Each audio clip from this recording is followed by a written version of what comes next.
Gott kvöld, ég bið ykkur velkomin á fund bæjarstjórnar Vestmannaeyja. Þetta er fundur númer 1581, haldinn í Einarsstofu 24. mars 2020, klukkan 18:00. Við erum aðeins í seinna lagi, en þetta er fundur í beinni og upptökan er svo aðgengileg til áhugaðs að fundir loknum, eins og venjulega. Ég segi fund settan. Dagskrá er eftirfarandi.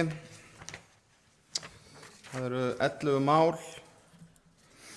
Almenn erindi, mál nummer 1 er móttaka flóttafólks, 2 það er umræða heilbrigðismál, 3. dagskrármál er aðstoð til sjósunds í Vestmannaeyjum. Nú svo eru fundargerðir til staðfestingar, það er 4. dagskrárliður, það er umhverfis- og skipulagsráð Vestmannaeyja, fundur 360.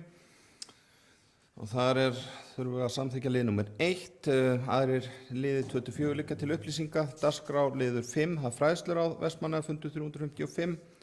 Og skal eftir umræðum lið nummer 1, en aðrir liðir 25 liggja til upplýsinga. 7. dagskrárliður bæjarráð Vestmannaeyja, fundur 3170. Það þarf að samþykkja lið nummer 6 sem er húsnæðisáætlun.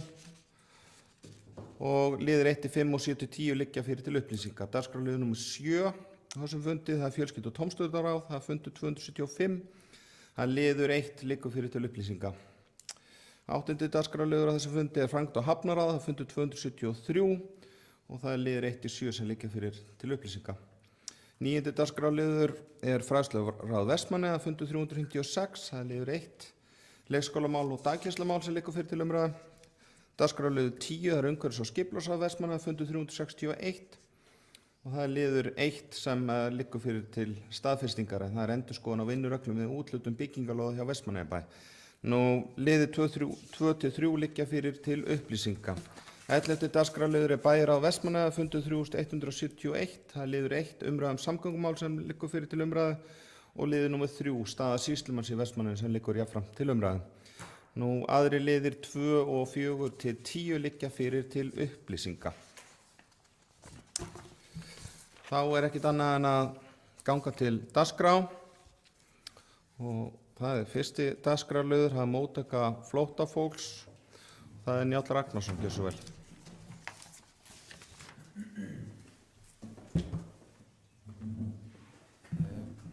Forseti, í dag er akkurat nákvæmlega mánuður liðinn síðan að rússneski herinn réðist inn í Úkraínu. Þegar að Rússar réðust á sjálfstæða og fullvalda nágranna sína. Og á hverjum degi berast okkur fréttir frá þessu stríði og þar hafa milljónir manns flúið heimili sín undan grimmdarverkum rússneska hersins sem að stundar grimmilegar árásir gegn saklausum borgurum, konum, mönnum og börnum. Spítalar eru sprengdir, íbúðahús eru jöfnuð við jörðu.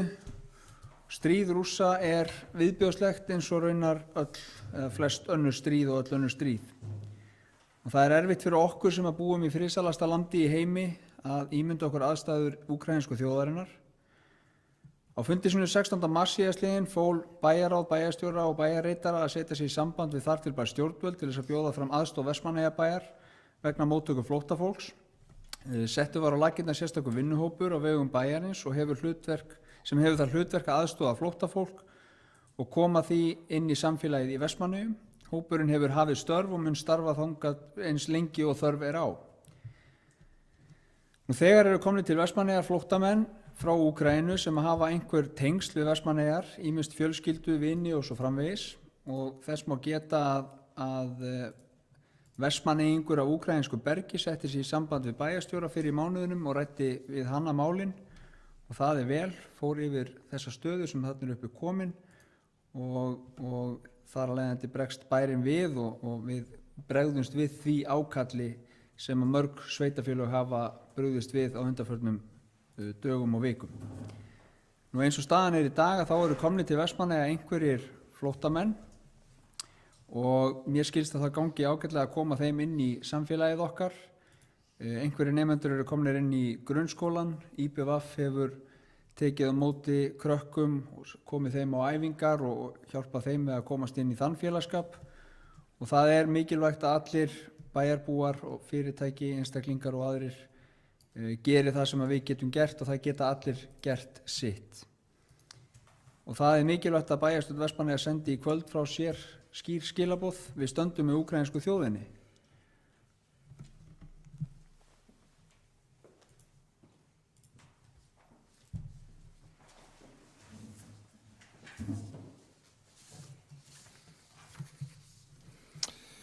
Takk fyrir Njáll Ragnarsson. Þessu fylgir innbókun. Já, það er ekki orðulaust. Ég ætla að klára innbókunum og svo er sameiginleg bókun bæjarstjórnar í lokin og bæjarfulltrúinn gefst þá kostur í millitíðinni að taka til máls. En innbókunin hljómar svona: á fundi sínum þann 16. mars síðastliðinn tók bæjarráð Vestmannaeyja fyrir málefni flóttafólks frá Úkraínu. Félags- og vinnumarkaðsráðuneyti hefur verið að þróa samræmda móttöku flóttafólks í samstarfi 5 sveitarfélög og unnið að því að festa móttökukerfið í sessi. Að verkefninu koma auk sveitarfélaga, Vinnumálastofnun, Fjölmenningarsetur og Rauði krossinn.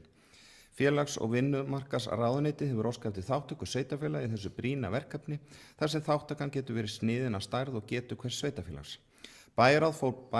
Bæjarráð fól bæjarstjóra og framkvæmdastjóra stjórnsýslu og fjármálasviðs að setja sig í samband við félagsmálaráðuneytið, Útlendingastofnun og nýskipaðan aðgerðahóp til þess að bjóða fram aðstoð sveitarfélagsins vegna móttöku flóttafólks. Send var fyrirspurn og tengilið félagsmálaráðuneytisins við sveitarfélag vegna móttöku flóttafólks. Þar sem boðin var fram aðstoð Vestmannaeyjabæjar og óskaði eftir upplýsingum næstu skref.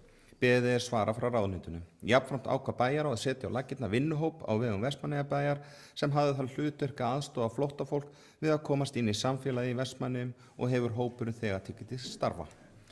Þetta er innbókunin sem fylgdi þessu en málið orðið laust.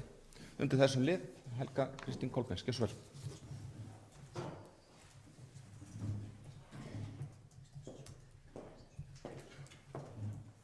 Forseti, bæjarfulltrúar, gestir. Já, maður er virkilega stoltur af því að vera Vestmannaeyingur og hvað við erum vel í stakk búin að taka á móti fólki sem vissulega þarf hjálp á að halda núna. Og það er hvað þetta hefur gengið, þessar fjölskyldur sem hafa þegar komið, en þetta eru mæður með börn, hvað það hefur gengið hnökralaust fyrir sig og hvað þjónustan er hröð. Það tekur í dag svolítinn tíma að fá dvalarleyfi og eftir að dvalarleyfi er komið þá erum við með 4 vikur til þess að útvega skólavist, en við hérna í Vestmannaeyjabæ það hefur þetta tekið viku að fara í gegnum þetta apparat og börnin eru komið strax í skóla og ég tala nú ekki líka íþróttirnar. Það er frábært hvernig þið tekið á móti þeim þar og bæjarbúar allir, maður finnur bara hvað fólk er tilbúið. En við erum að taka á móti flóttamönnum sem betur fer að þá bjuggu þeir í lýðræðisríki og það hafa miklar breytingar orðið á menntakerfinu í Úkraínu frá 2016. Þannig að þá tóku þeir upp nýtt kerfi sem þeir kalla nýi skólinn, þannig að öll börni sem við erum að taka inn á grunnskólaaldri hafa lært ensku, þannig að þau þekkja allavega stafinn okkar. En ég er bara stolt af því hvernig við höfum gert þetta og ég veit að við gerum þetta vel og við höldum því áfram. Þau eru velkomin í okkar bæ. Takk.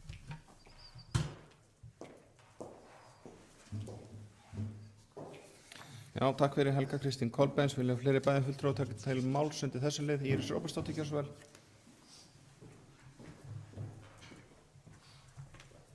Forseti.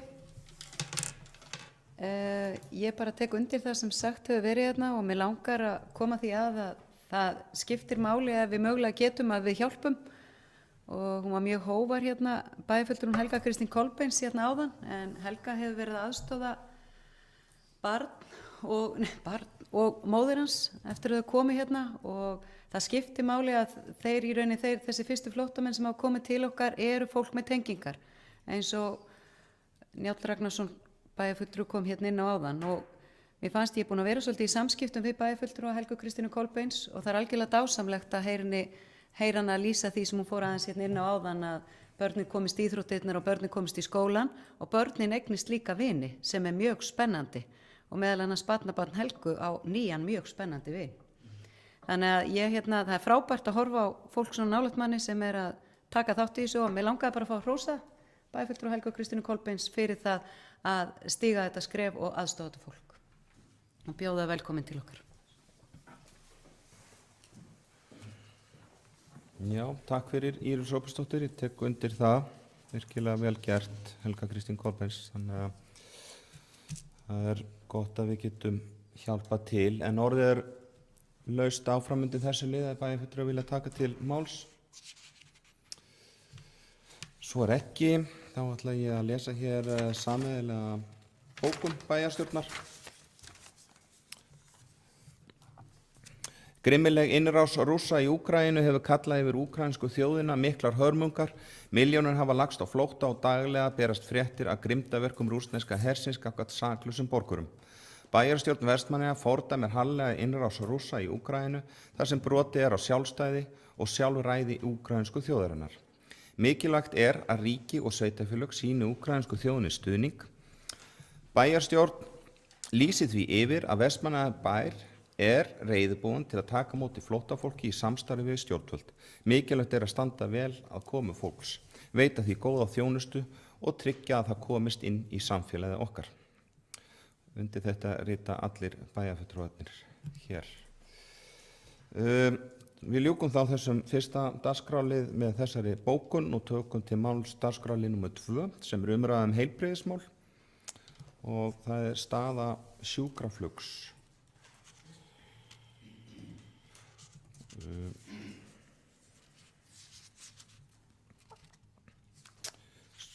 Spurning hvort að ég taki innbókunina fyrst, er það ekki? Hér fylgir stutt innbókun þessum dagskrárlið sem að hljóma svona: meðan stefna stjórnvalda er að veita öllum landsmönnum sérhæfða heilbrigðisþjónustu á suðvesturhorni landsins er ljóst að bæta þar aðgengi landsbyggðarfólks að þeirri þjónustu og sérstaklega er varðar bráðaþjónustu. Til þess að koma fólki á landsbyggðinni sem nauðsynlega þarf á lífsbjargandi bráðaþjónustu að halda. Undir læknishendur er sjúkraflug eini kosturinn. Nýlega birtist í Læknablaðinu grein rannsókn á sjúkraflugi á Íslandi árin 2012-2020 og í framhaldi var óskað eftir umræðu í bæjarstjórn stöðu sjúkraflugs í Vestmannaeyjum. Bæjarstjórn hefur ítrekað skorað á stjórnvöld að grípa til aðgerða til að bæta aðgengi að sjúkraflugi og sérhæfðu bráðaviðbragði í Vestmannaeyjum. En lítið sem engin viðbrögð hafa verið við þeim áskorunum. Hildur Sólveig Sigurðardóttir, gjörðu svo vel.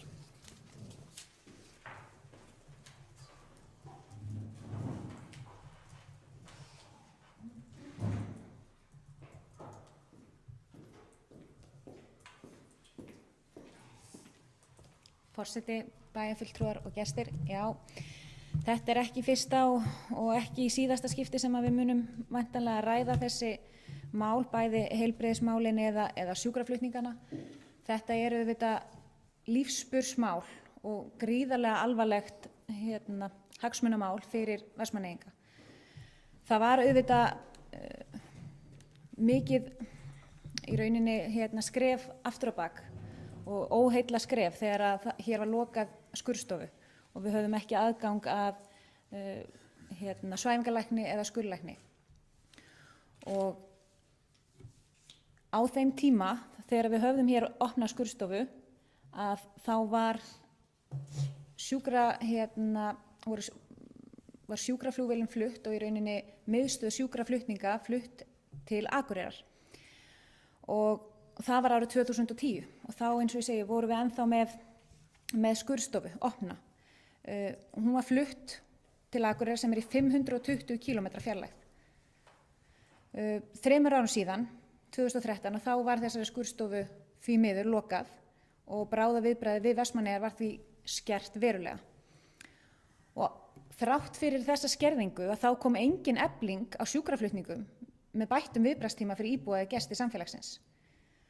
Og þetta sama ár að þá kom út svört skýrsla frá Ríkisendurskoðun sem er nú þegar búið að held ég 2 eða 3, 2015 kom önnur skýrsla þar sem var verið í rauninni að rekja það ekkert hafði gerst á þeim 2 árum og við stöndum enn þann dag frammi fyrir því, núna 2022, að það hefur heldur ekkert gerst, hátt í áratug síðar.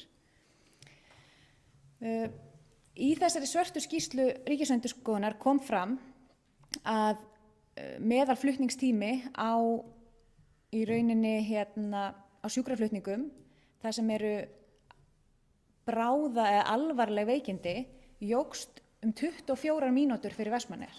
Og þetta er náttúrulega bara algjörlega óásættanlegt í aðstöðum þar sem við vitum að hverjar einustu mínútur skipta máli, þar sem bráðveikinda að ræða, hvort sem það heilablóðfall, hjartaáfall eða alvarleg slys sem auðvitað geta gerst í samfélagi eins og Vestmannaeyjum þar sem mikill og sterkur iðnaður, að þá þetta mjög alvarlegt mál. Og það sem vakti líka sérstaklega athygli mína á þessu máli aftur var að hjúkrunarfræðingur sem ég hef verið í góðum samskiptum við og bæjarfulltrúi í Múlaþingi, að hún vakti athygli á fræðigrein sem var verið að birta í Læknablaðinu þar sem var verið að taka saman niðurstöður og tölulegar upplýsingar sjúkraflutninga á landsbyggðinni. Og ályktun höfunda í þessari grein sú að árétta að mínúturnar að skipta öllu máli og við þurfum að skoða allar mögulega leiðir til þess að stytta þennan tíma frá upphafi veikinda á landsbyggðinni og að sérhæfðri heilbrigðisþjónustu á Landspítalanum. Og þetta ekki bara spursmál hvers og eins íbúa upp á sína heilsu, heldur þetta líka auðvitað gagnvart samfélaginu, að þá það kostnaðarsamt fyrir okkur að þurfa að vera með bráðveikt fólk sem fær ekki nægilega góða þjónustu. Þannig að örorku og annað sem af þessu hlýst auðvitað alltaf mun kostnaðarsamara en það að veita fólki aðgengi að bestu mögulegu heilbrigðisþjónustu. Í ályktun fræðigreinarinnar kemur fram að heildarflutningstími sjúkraflugi á Íslandi oft langur og líklegt að það hafi áhrif á horfur sjúklinga með tímanæman heilsuvanda. Lokun Reykjavíkurflugvallar myndi leiða til enn lengri flutningstíma. Ljóst að aðgengi að sérhæfðri heilbrigðisþjónustu mjög misskipt eftir búsetu og mikilvægt að leita leiða til að jafna þann mun eins og hægt Brýnt að stjórnvöld móti framtíðarstefnu í sjúkraflutningum og setji þar fram markmið útkallstíma og heildarflutningstíma í sjúkraflugi. Betri yfirsýn og árangursmælingar geta leitt til úrbóta og aukið líkur á að allir landsmenn eigi kost á fullkomnustu heilbrigðisþjónustu sem tök á að veita. Skýrslur sérhæfða sjúkraþyrlu, hagkvæmni og möguleika slíks verkefnis liggja fyrir og búin að gera síðan 2019 þegar ákveðið var að fara af stað í þetta verkefni. Við höfum ályktað það hér í bæjarstjórn að nauðsynlegt sé að þyrlan sé til staðar í Vestmannaeyjum í það minnsta með vetursetu, en hægt að bæta lífslíkur langtímahorfur með því að veita bráðahjálp á innan við 30-60 mínútna frá því alvarleg slys eða bráðveikindi eiga sér stað. Auk þess eins og ég kom inn á áðan dregur þá úr kostnaði vegna langtíma örorku.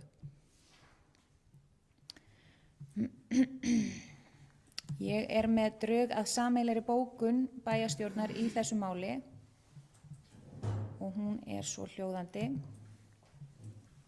með leyfi forseta.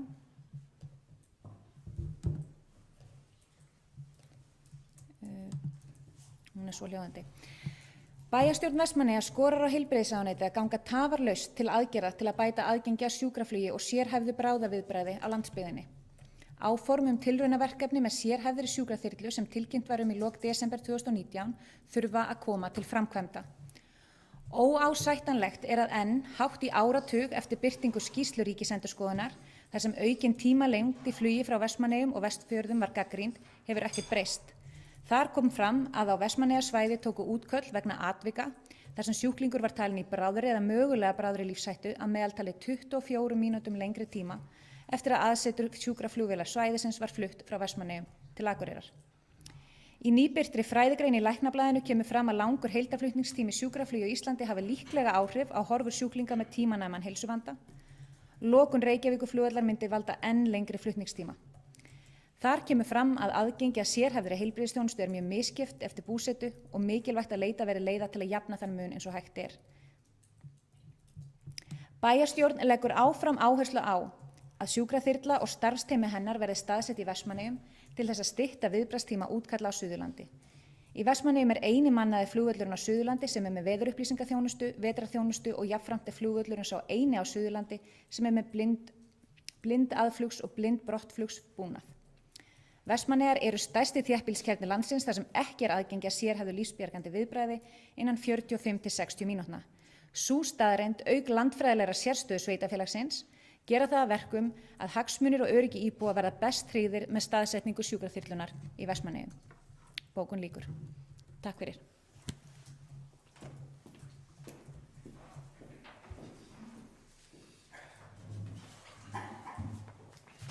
Já, takk fyrir Hildur Sólveig Sigurðardóttir. Vilja fleiri bæjarfulltrúar taka til máls undir þessu lið? Íris Róbertsdóttir.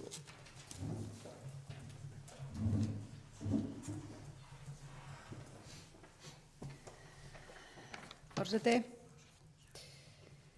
Já, bæjarfulltrúi Hildur Sólveig Sigurðardóttir fór ágætlega yfir feril bæði sjúkraflugs og breytinga hér í heilbrigðisþjónustu sem á aftur til ársins 2010 og það er í rauninni með ólíkindum að frá því 2010 skuli sjúkrahjálp fyrir Vestmannaeyja búin að vera stödd á Akureyri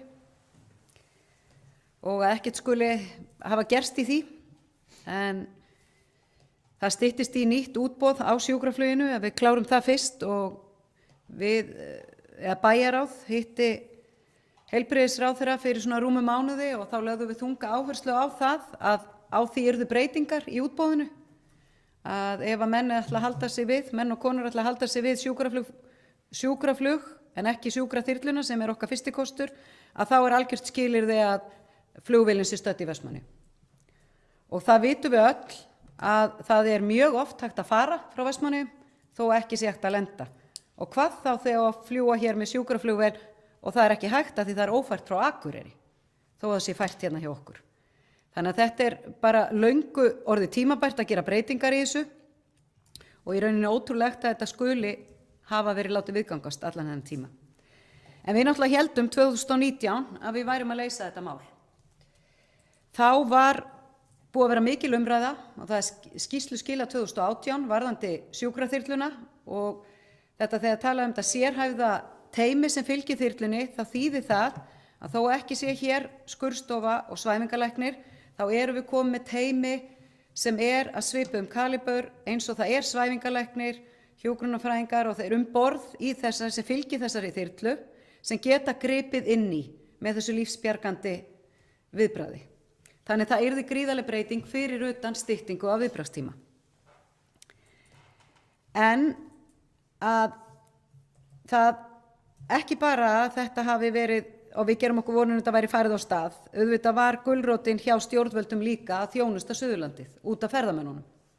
Og það var það sem gerði verkefnið svona örugglega, eins og maður slettir, byssulegra fyrir marga. En meðal annars hefur SAS ályktað mikilvægi þess að hafa sjúkraþyrlu hérna að því það er mjög lítið viðbragð hérna á Suðurlandinu. En hún gæti sinnt að því munurinn, svo hafa menn verið að reyna að tala fyrir því að þyrlan verði undir gæslunni. Við hér í bæjarstjórn höfum talað algjörlega gegn því vegna þess að það er mikill munur á sjúkraþyrlu og björgunarþyrlu. Þyrlur gæslunar eru hannar til þess að geta flogið út í sjó. Þetta er öðruvísi þyrla. Þetta er þyrla sem er svona fljúgandi sjúkrabíll. Hún er svolítið öðruvísi, hún er ekki svona langdræg, það er allt öðruvísi búnaður á þyrlunni sjálfri. Þetta er einfaldari útgáfa, þetta er ekki björgunarþyrla, þetta er sjúkraþyrla.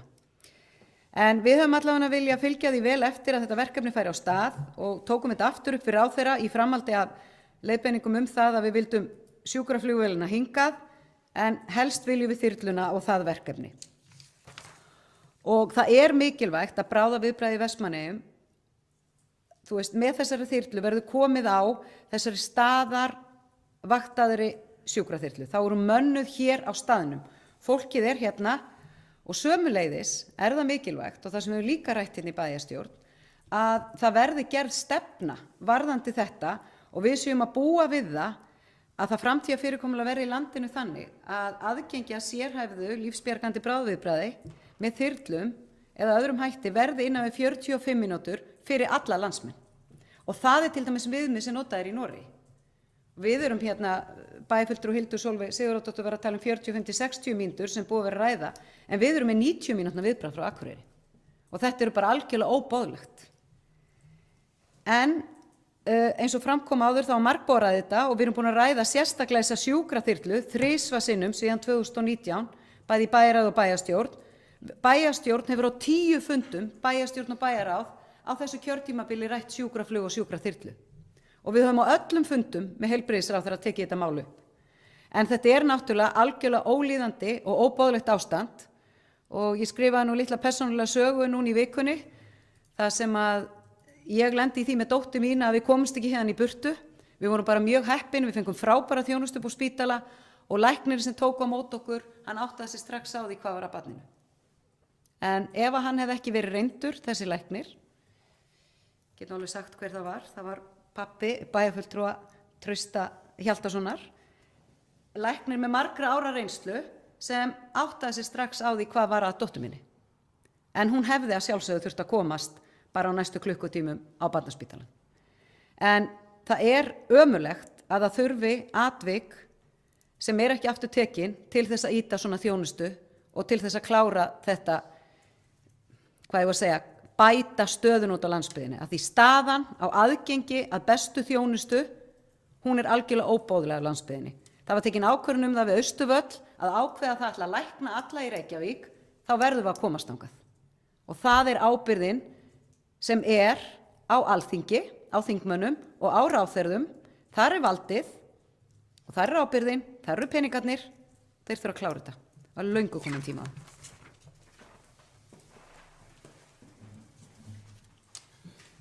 Já, takk fyrir Íris Róbertsdóttir. Trausti Hjaltason, gjörðu svo vel.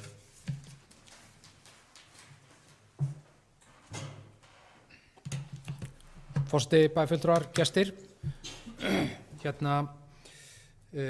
Já, þetta mál maður er auðvitað svolítið eins og biluplata í þessu máli, búið að vera að ræða þetta hérna margoft síðan að vaktin var tekin af, skurðstofuvaktin, og einhvern veginn aldrei gerist neitt, en samt er málið svona búið aðeins að gerjast og við erum komnir með, finnst mér, fleiri möguleika að lausnum, en auðvitað þurfum við þá að fá einhverjar aðgerðir og einhverjar lausnir.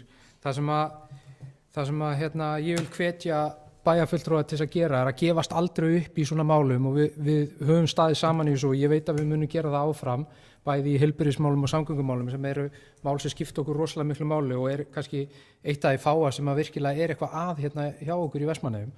Og ég vil líka þakka bæjarfulltrúum og bæjarstjóra fyrir að hafa skrifað mjög fínar greinar og vekja máls á þessu máli, því við þurfum að halda þessu lifandi og vera sífellt að hnoðast og pikkast og potast í þessum málum. En það sem að aðalmálið í þessu fyrir okkur sem samfélag er okkur að þessi bráða þjónusta og þetta bráða teymi sem að við mistum með skurðstofuvaktinni, að geta verið með skurðlækni á vakt og svæfingalækni sem að halda þá sjúklingunum gangandi á meðan að vélin er að koma eða meðan að viðkomandi þjónusta er að koma. Það sem að ég óttast ef að við fáum sjúkraflugvélina hingað er að við náum að tryggja að þessi bráða teymið sé staðsett hér, af því að með þyrlunni þá er það sannarlega staðsett hér, en með sjúkravélinni ég er ekkert svo viss að það verði endilega þannig. Ef það er þannig þá þurfum við að tryggja það, en ég er enn á því að raunhæfasta lausnin í þessu er einfallega að hafa skurðstofuvakt, og það er alveg raunhæft og ég blæs á það að það sé ekki hægt að manna það, og með því fáum við líka aukna þjónustu í svo mörgu öðru, eins og til dæmis fæðingarþjónustu og fleiri atriði sem myndu styrkja stofnunina hér, af því að það er búið að vera að tína af stofnunina ákveðna þætti. Þannig að ég held við myndum ná að styrkja stofnunina, bæta fleiri þætti með að fá þetta bráðateymi til að vera staðsett hér ávakt allan sólarhringinn. Þannig að ég segi að við hefum alltaf að reyna að hafa það sem svona kost nummer 1 í að leysa þessa bráðaþjónustu. Kost nummer 2 ætti að vera sjúkraþyrla og kost nummer 3 ætti að vera með sjúkravélina hérna.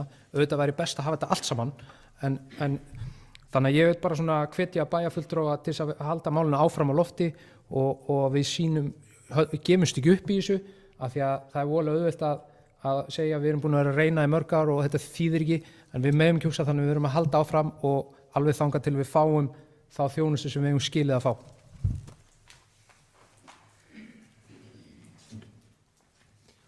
Takk fyrir, Trausti Hjaltason. Orðið er laust áfram undir þessari umræðu. Bæjarfulltrúar ræða það frekar. Svo er ekki, þá ætla ég bara að taka undir með Trausta og með leyfi varaforseta að ég held að þetta hafi verið svolítið bara rétt hjá bæjarfulltrúa Trausta Hjaltasyni.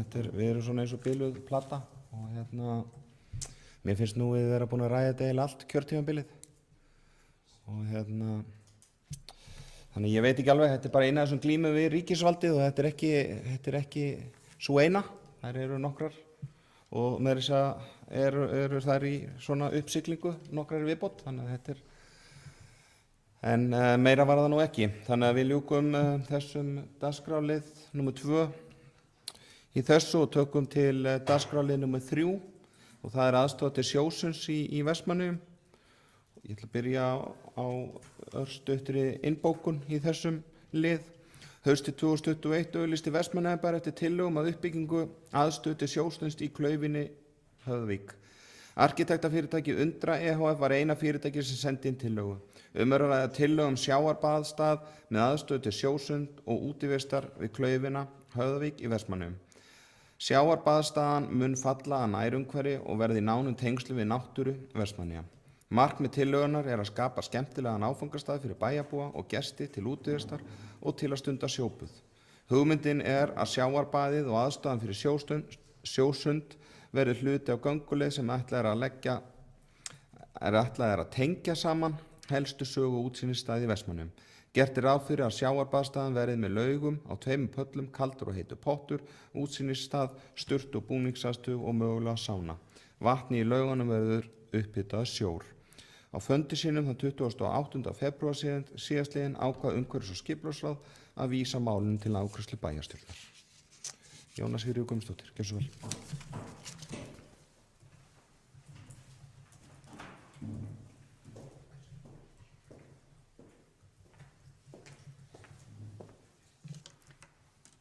Forseti, bæjarfulltrúar og gestir. Mikill áhugi er á sjósundi víða landið og ekki hvað síst hér í Eyjum. Áhugasamir hafa verið að synda út frá Klaufinni Höfðavík en umræða hefur verið að bæta þurfi aðstöðu sem bæði getur nýst heimamönnum og gestum. Á fundi umhverfis- og skipulagsráðs í september á síðasta ári lögðu meirihluti EOH-lista fram tillögu sem var samþykkt samhljóma. Lagt til að kannaður eru áhugi á að byggja upp sjósundsaðstöðu í Klaufinni Höfðavík af einkaaðilum eða í samstarfi einkaaðila við Vestmannaeyjabæ og lagt til að starfsfólk sviðsins auglýst eftir hugmyndum. Í framhaldinu var þeim falið að meta og kostnaðargreina hugmyndirnar og leggja aftur fyrir ráðið áður en lengra yrði haldið. Undra EHF var eina fyrirtæki sem sýndi verkefninu áhuga og skilaði inn metnaðarfullri hugmynd að sjósundsaðstöðu eins og þið hafið séð, en hugmynd þeirra og myndir fylgdu með gögnum og gögn eru náttúrulega aðgengileg líka í fundagáttinni. Málið var tekið aftur fyrir á fundi ráðsins og komu forsvarsmenn Undru inn á fundin og fylgdu verkefninu eftir með góðri kynningu. Hugmynd þeirra er mjög spennandi og vönduð og fellur hún vel á umhverfinu sem er mikilvægt. Eins og fram hefur komið til þetta mjög spennandi verkefni og vona ég að það verði að veruleika. Draugakostnaðaráætlun er 180 milljónir króna og skipulagsbreyting samkvæmt minnisblaði umhverfis- og framkvæmdasviðs rúmlega 2 milljónir. Ef ákveðið verður að fara í verkefnið eru næstu skref að fara í þarfagreiningu með hlutaðeigandi aðilum og vinna frumhönnun. Með leyfi forseta þá ætla ég að fá að lesa upp tillögu. Bæjarstjórn leggur til við umhverfis- og framkvæmdasvið að kannaður verði áhugi einkaaðila sjósundsaðstöðu samkvæmt einsendi tillögu frá Undra EHF. Bæjarstjórn vísar hugmyndinni í framhaldi til fjárhagsáætlanagerðar fyrir árið 2022. Þegar kemur að þeirri vinnu í haust þarf að taka ákvörðun framkvæmdina sjálfa og ákveða hvort eða hvernig skuli skipta verkinu niður verði farið af stað í framkvæmdina. 2023. Takk fyrir. Já, takk fyrir Jóna Sigríður Guðmundsdóttir. Orðið er laust undir þessum lið. Jafnframt að ræða þessa tillögu. Trausti Hjaltason, gjörðu svo vel.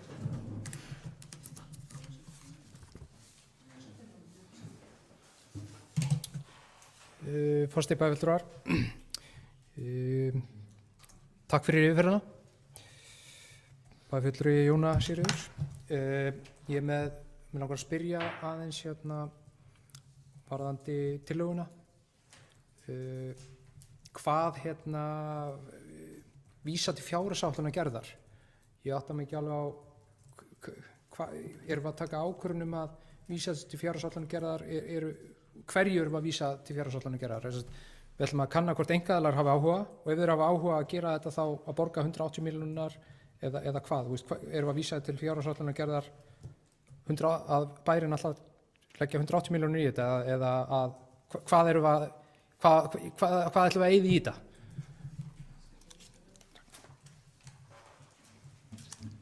Já, takk fyrir Trausti Hjaltason. Vilja fleiri bæjarfulltrúar taka til máls áður en þessu verður svarað? Fleiri fyrirspurnir sem var óskýrt? Hildur Sólveig Sigurðardóttir.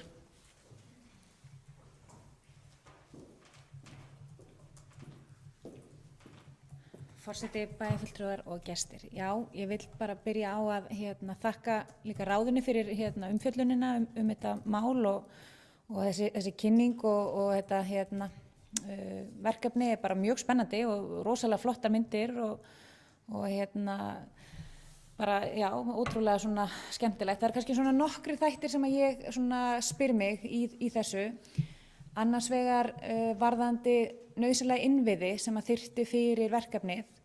Hverjir eru þeir, hverjir eru til staðar núna og hversu miklu þyrfti sveitarfélagið að verja til þess að tryggja að þeir væru til staðar fyrir verkefnið.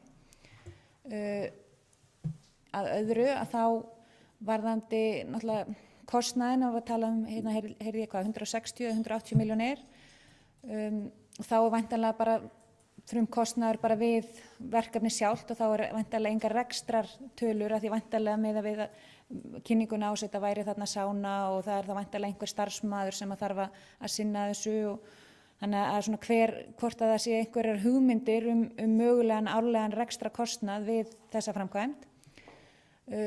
Þriðja varðandi hvort að ráðið hafi skoðað það að sækja í sjóðum uppbyggingarsjóð ferðamannastaða, hvort að það hafi eitthvað verið sem að hefur verið skoðað. Þannig að eins og segi ég bara að taka þátt í fyrsta skipti í umræðu þetta mál, þannig að mér finnst þetta bara mjög spennandi en ég væri alveg til að fá aðeins meiri upplýsingar að svo stöðu. Takk. Takk fyrir Hildur Sólveig Sigurðardóttir. Það eru komnar nokkrar spurningar. Þá, ef það er ekki fleiri fyrirspurnir á sinni, þá ætla ég að segja ágætt að bæjarfulltrúi Jónas Sigurður komið svo og svarið þessu þegar hann hefur tök á. Gjör svo vel.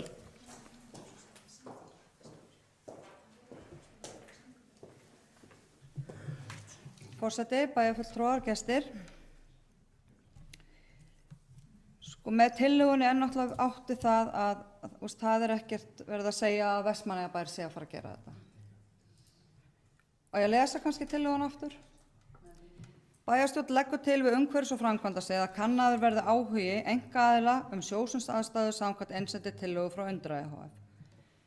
Bæjarstjórn vísar hugmyndin í framhaldi til fjárhagsáætlanagerðar fyrir árið 2023 þegar kemur að þeirri vinnu í haust til að taka ákvörðun framkvæmdina sjálfa og ákveða hvort eða hvernig skuli skipta verkinu niður verði farið af stað í framkvæmdina. Þetta snýr að því að Vestmannaeyjabær sér alltaf breytingu á aðalskipulagi og deiluskipulagi sem eru 2 milljónir. En helst viljum við fá eitthvað framkvæmdaraðila sem að bara fer í þetta. En þetta er allavega það sem við þurfum að leggja Vestmannaeyjabær í þetta. Í aðalskipulagi er þetta núna óbyggð svæði. Þannig að það er skref nummer 1. Þetta er að þar sem þetta er ekki skipulagt svæði þá getum við ekki sótt í sjóði. Við myndum þurfa að byrja á því að skipuleggja svæði, þá getum við sótt í þessa sjóði þessa styrki. Og varðandi, það var ein spurning frá bæjarfulltrúa Trausta Hjaltasyni varðandi, það var eitthvað með, já, rekstrarkostnaður náttúrulega þetta er sem sagt framkvæmdin sjálf og þegar farið er segjum að sá sem að fer í framkvæmdaraðili, hann þarf að fara þá fyrst að fara í þarfagreiningavinnu og frumhönnunin yrði þá samhliða deiluskipulagsvinnunni og þá í rauninni koma þessar tölur eru þá náttúrulega miklu nákvæmari sem koma. En það er eitthvað sem bara verður skoða síðar. Ég held ég sé búin að svara þessu. Ef ekki þá bara berið hann aftur upp. Takk fyrir.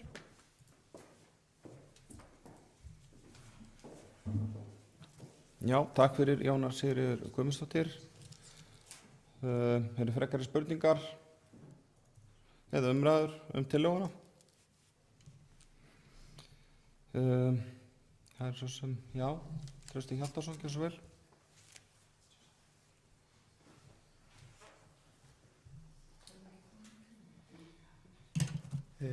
Bæjarfulltrúar, eða forseti bæjarfulltrúar, takk fyrir svörin. Ég verð að segja það að sem svona, ég er smá skeptískur á það að vera að vísa þessu í fjárhagsáætlun næsta árs. Mér finnst það að vera svona pínu ofloðið fyrir minn smekk. En ég tek bara undir það að þetta er spennandi og bara ekki spurning að við erum að reyna að fá einkaaðila að þessu og auðvitað er í fínu lagi að eyða 2 milljónum í að skipuleika svæðið og líka eiga möguleika á að sækja þá fjármagn í þetta og að þetta er alveg ekta þannig verkefni en ég bara velti fyrir hvort það sé ekki óþarfi að vera að orða þetta þannig að vísa sér í fjárhagsáætluninni og líka, minnst einhvern veginn líka bara næsta bæjarstjórn, þetta er alveg svona pínu stór ákvörðun og auðvitað tekur hún afstöðu þá en veit ekki hvort ég sé að koma svo nógu skýrt frá mér en ég sem sagt óttast það og líka bara svo að það sé nú kannski sagt og sé ekki eitthvað að tala mikið í kringum þetta að sem sagt fjármunir ef Vestmannaeyjar ætlar að fara í þetta alveg 180 milljónum pluss að leggja lagnir þarna rafmagn og vera svo að reka með eftirlit og öllu slíku þá er það kostnaður sem að þarf að hugsa vel út í og einhver staðar þarf að taka penningin og þetta þá auðvitað í málaflokki íþróttur og tómstundir og væntanlega og þar erum við auðvitað að reka fullt af mannvirkjum þannig að auðvitað svo að það sé sagt jú, ég veit að allir bæjarfulltrúar eru alveg að hugsa það en það væri auðvitað frábært að fá styrk í þetta og einkaaðila að þessu og það væri auðvitað langfarsalast fyrir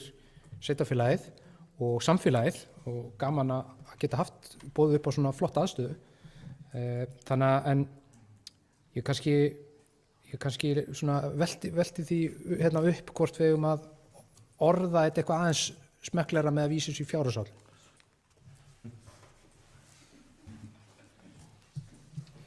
Takk fyrir Trausti Hjaltason. Það var Njáll Ragnarsson líka búinn að biðja orðið ef ekki að byrja á því þannig. Njáll, gjörðu svo vel.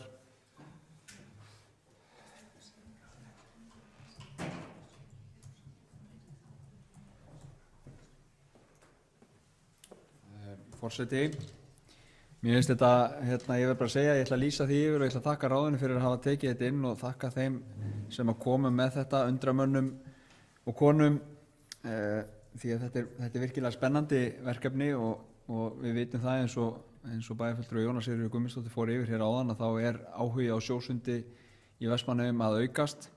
Það er engin aðstaða þannig séð, ég heyrði nú sögur af manni sem að konu sem að fór þarna í sjósund, settist síðan upp í spánían bílinn sinn og keyrði heim og við lítinn fögnuð eiginmanns síns þegar hún kom heim sem að þurfti síðan að fara að þrífa bílinn en svona öllu gannisleftu þá held ég þetta sé bara virkilega spennandi og þetta er eitthvað sem við þurfum að skoða á alvöru. Sko, varðandi þetta spurningu sem bæjarfulltrúi Trausti Hjaltason kom með hérna áðan og bara hérna upp, varðandi það að vísa þessu inn í fjárhagsáætlunarvinnu fyrir árið 2023. Ég held að hugmyndin þar sé að í fjárhagsáætlun sé gert ráð fyrir að farið verði í skipulag á svæðinu. Þetta eins og tillagan er upplesin að þá ber hún það með sér að það veri kannaður áhugi einkaaðila á því að fara í þessa framkvæmd. Þar af leiðandi er ekki gert ráð fyrir því að það verði rekstrakostnaður við þetta eða neitt slíkt. Það er bara að kanna áhuga einkaaðila og í framhaldinu ef að koma aðilar að borðinu sem vilja fara í uppbyggingu á þessari metnaðarfullu hugmynd að þá verði gert ráð fyrir því að bærinn bregðist við og skipuleggi þá svæðið. Fyrir mér það að vísa hugmyndinni til fjárhagsáætlanagerðar, það snýst þetta. Og ekki neina uppbyggingu, ekki neitt rekstur eða neitt slíkt, bara að við séum tilbúin, og við höfum gert þetta áður þegar að við vorum að tala uppbyggingu á Nýja Hrauninu, þegar að komum þar stórhuga aðilar, að þá vísum við því inn í fjárhagsáætlun að það væri möguleiki fyrir Vestmannaeyjabæ að gera breytingar á skipulagi sem að miðar að því að bregðast við áhuga einhverja til þess að fara í einhverja uppbyggingu. Þannig að þetta svona það sem að hugmyndin með þessu en auðvitað ef til þess að ná samstöðu þetta mál þá náttúrulega meira en sjálfsagt að gera breytingar á orðalagi og svo framvegis. En ég held að þetta sé hugmyndin.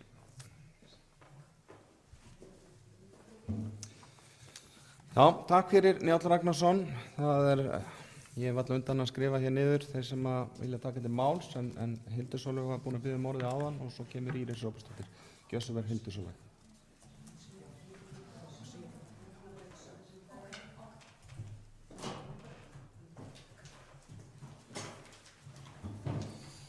Þá kemur Íris Róbertsdóttir. Gjörðu svo vel.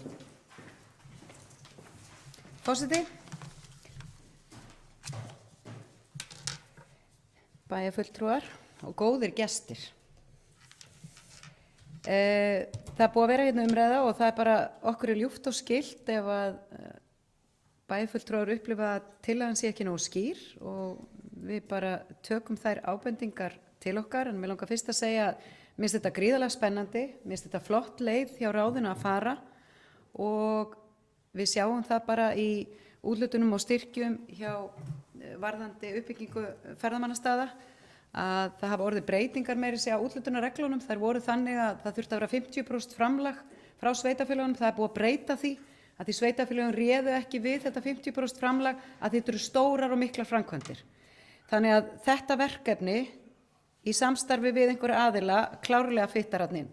En ég held að, og ég vil bara segja það, mér finnst mikilvægt að svona rekstur sé ekki á hendi sveitarfélagsins. Ég held að við eigum alveg bara nóg með að reka sundlaugina og það sem við erum með annað, en þetta er rosalega spennandi verkefni fyrir ferðaþjónustu og aðila sem er í ferðaþjónustu.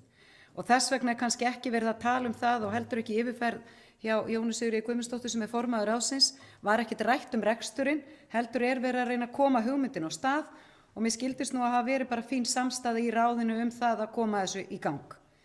En bara, mér langar að fá að lesa tillöguna upp aftur, en áður ég geri það, þá ætla ég að segja að mér finnst þetta frábær hugmynd, mér finnst þetta geggjaflott og þetta væri enn ein perla fyrir Vestmannaeyjar, og ég er algjörlega viss það að einhver sé rosalega spenntur fyrir því að reisa þetta og reka þetta. Það þarf ekki að vera Vestmannaeyjabær. En þá ætla ég að fá að lesa tillöguna aftur með leyfi forseta.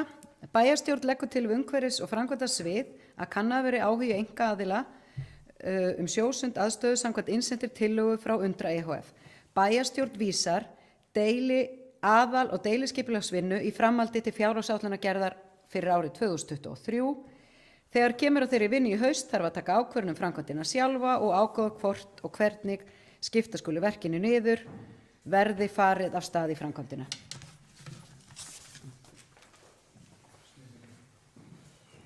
Já, takk fyrir Íris Róbertsdóttir. Þá hafa verið gerðar breytingar á þessari tillögu sem hafa væntanlega búið að hnykkja á þessu öllu saman. Ég sé það að bæjarfulltrúar eru ánægðir með það. Hildur Sólveig Sigurðardóttir, gjörðu svo vel.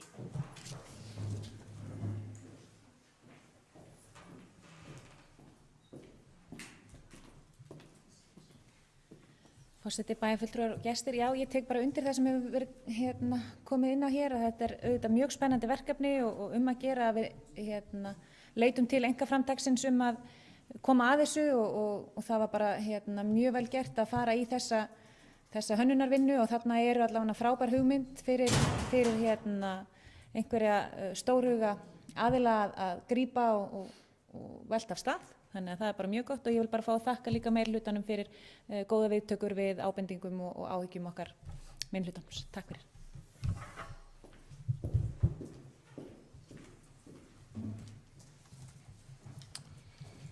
Já, takk fyrir Hildur Sólveig Sigurðardóttir. Það sé nú flesti allir bæjarfulltrúar þá hún að taka til máls sem að ætla að gera það til þessu lið og með leyfi varaforseta þá ætla ég bara að gera það sama og taka undir.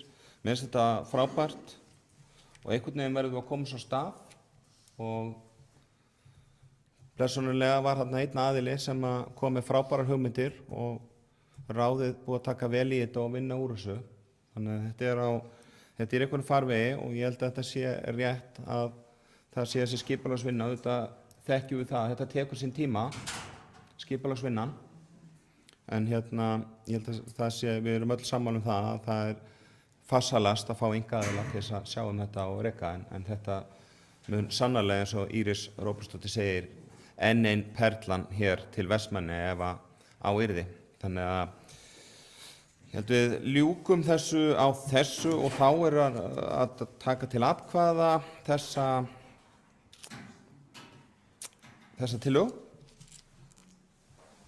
Þessa tillögu sem var hér lesin upp af Írisi og ég held að hún þarfnast ekkert að vera lesin upp aftur.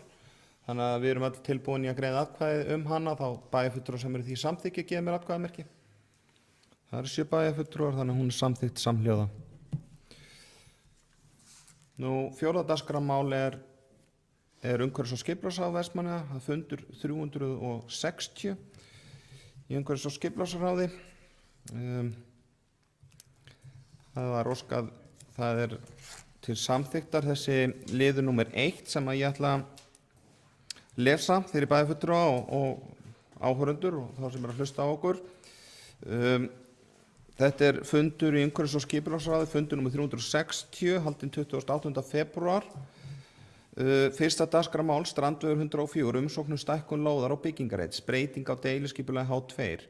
Tekið fyrir frestað erindi til að deiliskipulagsbreytingu fyrir deiliskipulag hafnarsvæðis við Eiðið, vesturhluti H2, sem felur sér stækkun á lóð og byggingarreit strandvegs 104, samanber meðfylgjandi gögnum.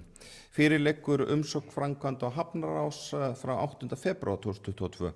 Niðurstaða ráðið samþykkir að auglýsa breytingu á deiliskipulagi samanber 1. málsgrein 43. greinar skipulagslaga númer 123/2010 og erindinu vísað til bæjarstjórnar. Þetta er samþykkt með 3 atkvæðum og H-lista gegn 2 atkvæðum D-lista. Fulltrúar D-lista bóka við getum ekki fallist á stækkun byggingarreits að strandvegi 104. Landsvæðið er mjög takmarkað á þessu svæði og Vestmannaeyjabær ætti að fara varlega í að gefa eftir það svæði sem eftir er við höfnina. Við gerum einnig athugasemd við að afhenda svo mikilvægt svæði við höfnina til seiðaeldis. En upphaflega fengu lóðahafar leyfi fyrir uppbyggingu frystihús og frystiklefa á lóðinni. Undir þetta rita Eyþór Harðarsson og Margrét Rós Ingólfsdóttir. Fleira var ekki bókað á þessum fundi en orðið er þá laust undir þessu lið. Jóna Sigríður Guðmundsdóttir, gjörðu svo vel.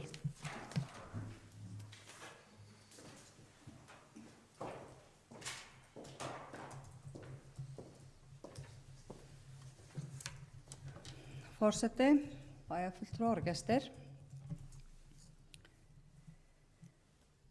Umhverfis- og skipulagsráð tók erindi fyrir í upphafi árs og vísaði því til umsögn til framkvæmdar Hafnarás þar sem svæði tilheyrir hafnarsvæðinu. Framkvæmdar Hafnarás fundaði með forsvarsmönnum fyrirtækjanna til að fara við þörfina og það þætti sem mikilvægt er að skoða og taka tillit til í tengslum við höfnina. Í framhaldi af þeim fundi kom til að breyttu deiluskipulagi frá forsvarsmönnum fyrirtækjanna í samræmi með umræðu sem þeir áttu á fundi með framkvæmdar Hafnarráði. Ráðið gerði ekki athugasemdir við tillöguna enda samræmdist hún umræðum á fundi.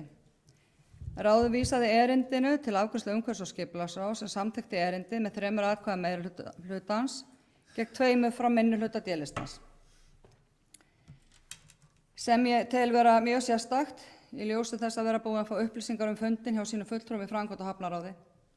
Í bókun minnihluta D-lista í ráðinu kemur fram að þau geti ekki fallist á stækkun byggingarreitsins þar sem landsvæði sé takmarkað á þessu svæði en einnig gera þau athugasemd við að verið sé að láta eftir svæði til seiðaeldis í stað frystihúss og frystiklefa. Mikilvægt er að líta til þess að framkvæmdar Hafnarráð er það ráð sem hefur með uppbygginguna á hafnarsvæðinu að gera. Nýlega fekk bæjarstjórn góða kynningu af verkefninu í heild sinni, eins og framkvæmd og hafnaráð fékk á fundi sínum með forsvarsmönnum fyrirtækjanna. En þessi skipulagsbreyting er hluti af stærra verkefni sem er uppbygging í laxeldi í Viðlagafjöru. Hér er að ræða mjög spennandi verkefni og atvinnuskapandi og með þar að auka á fjölbreytileika í störfum sem er mikilvægt fyrir samfélagið okkar. Nú langar mig að heyra í fulltrúum Sjálfstæðisflokksins í bæjarstjórn hvort þið taki undir bókunina frá minnihlutanum í ráðinu og undir áhyggjur fulltrúa, hvort þið taki einnig undir áhyggjur fulltrúa þeirra í ráðinu. Takk fyrir.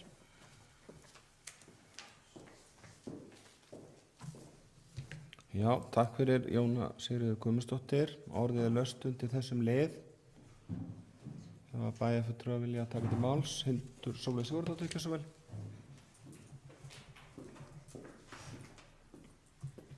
Forseti, bæjarfulltrúar og gestir. Já, ég skil að mörgu leyti málflutning ráðsmanna í ráðinu. Auðvitað er svæðið í botni hafnarna eða hafnarsvæðið okkar er auðvitað bara mjög mikilvægt og þurfum náttúrulega bara að vanda vel hvernig við skipuleggjum það og í hvaða tilgangi svo starfsemi sem að þar fer fram er og hún sé sannarlega hafnsækin. Ég kannski í þessu máli hef kannski helst við það út af þetta mál að setja að eðlilegast hefði verið í ljósi þess að framkvæmda og hafnaráð vísar málinu til umhverfis- og skipulagsráðs. Auðvitað hefði bara verið eðlilegasti farvegurinn að þessi 2 ráð sem hafa með þetta mál að gera hefðu fundað sameiginlega, hugsanlega með bæjarfulltrúum og framkvæmda aðilum, en þeir einmitt boðuðu bæjarfulltrúa mjög góðan kynningafund daginn og ég held að slíkur fundur hefði bara verið mjög góður einmitt í sameiginlegum farvegi með bæði framkvæmda hafnaráði og umhverfis- og skipulagsráði og ég held að það sé kannski mögulega grunnurinn af þessu en ég skil áhyggjurnar og við þurfum að bæði auðvitað þegar að farið af stað með verkefni og svo erum við skyndilega komin með einhverja allt aðra atvinnustarfsemi þar en upphaflega stóð til að þá finnst mér ekkert skrítið að fólk staldri við. Ég fagna auðvitað atvinnuuppbyggingu og stórhuga einstaklingum og fyrirtækjum í samfélaginu en svona velti ég fyrir mér hvort að hugsanlega er þetta bara hefði þessum máli verið betur farið með betri upplýsingagjöf. Takk fyrir. Já, takk fyrir Hildur Sólveig Sigurðardóttir. Vilja fleiri bæjarfulltrúar taka til máls undir þessu lið? Íris Róbertsdóttir, gjörðu svo vel.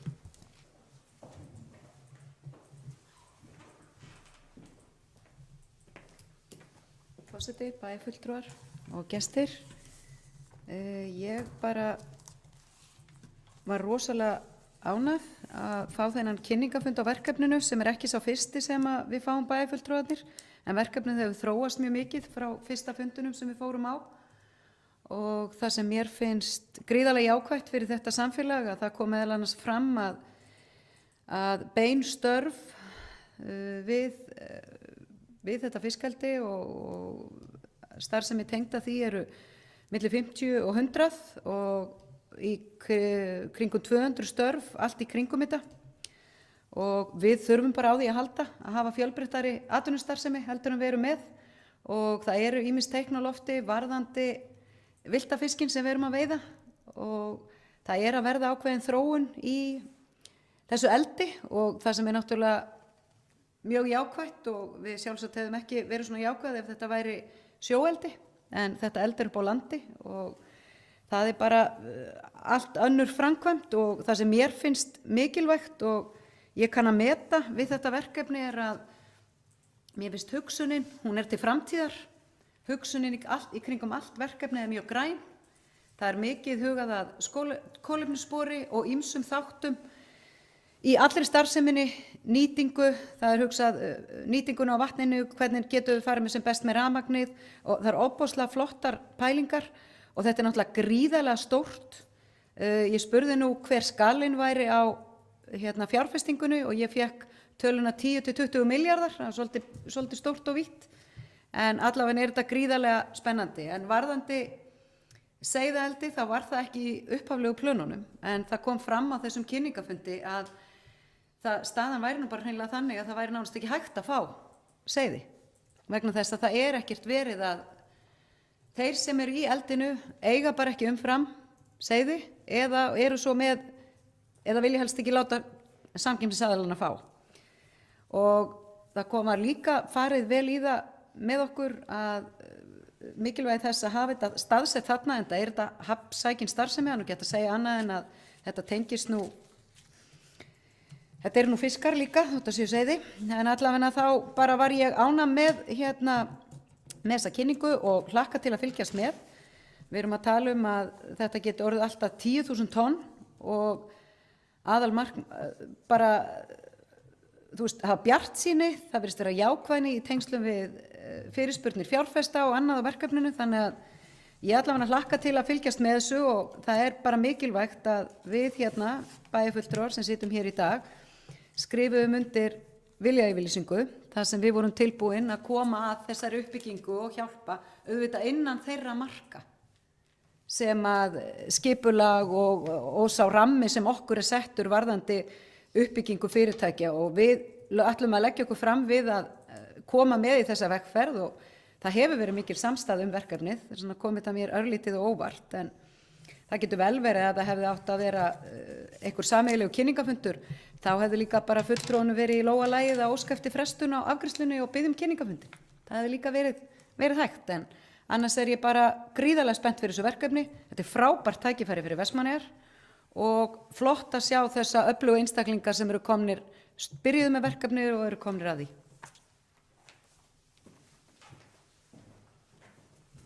Já, takk fyrir. Íris Róbersdóttir, vilja fleiri bæjarfulltrúar taka til máls?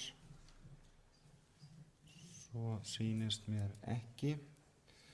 Nú, þá ætla ég bara með leyfi varaforseta jafnframt að fá að leggja smá orð í belg í þessu áður en tökum þetta til atkvæðagreiðslu. Það er náttúrulega ekkert nýtt að það sé verið að deila og slást lóðir á hafnarsvæðinu, en það er takmarkað. Og þetta er svo sem hægt að fara nokkur ára aftur í tíman þar sem að önnur félög hafa verið með miklar og stórhuga hugmyndir í uppbyggingu og það hefur nú alltaf endað þannig að það hefur verið hægt að ná niðurstöðu.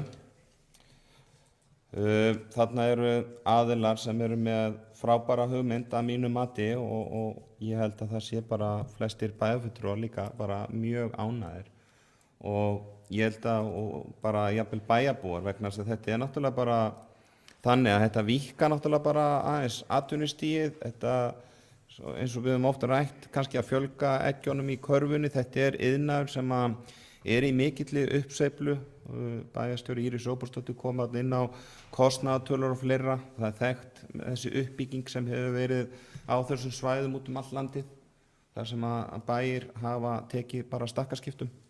Og ég held að sé alveg þess og ég held að sé bara lykilatriði að hrósa þessum aðilum fyrir að hafa komið að þessu og drífið þetta áfram vegna þess að þetta er náttúrulega ekkert sjálfgefið og það er kannski alltaf auðvelt að vera vitur eftir á, en þetta er búið að vera, held ég, bara hellingsvinna og barátta og ég held að það hafi bara gert þetta auðveldara fyrir að við bæjarfulltrúar höfum verið nokkuð samstíga og samstillt í því að svona greiða þeim veg í þessu og ég held að þetta verði bara gríðarlega spennandi og ég held að þetta sé það spennandi og það stórt að maður gerir sér ekki fyllilega grein fyrir því.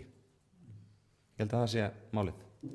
Þannig að ég ætla að ljúka þessu á þessum orðum og leggja þennan lið undir til samþykktar bæjarfulltrúa, þeir bæjarfulltrúar, já, Jóna Sigríður Guðmundsdóttir, já, gjörðu svo vel.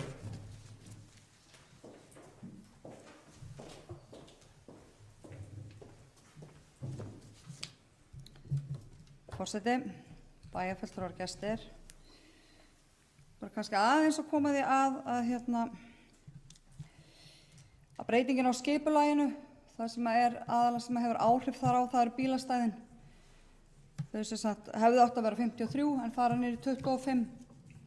Það er svona aðal breytingin á skipulaginu sjálfu. Svo og eins og bæjarstjóri Íris Róbertsdóttir kom inn á þá er þetta hafsækin starfsemi, þannig að það er svo sem kannski eftir að deila samt það, ég veit það ekki.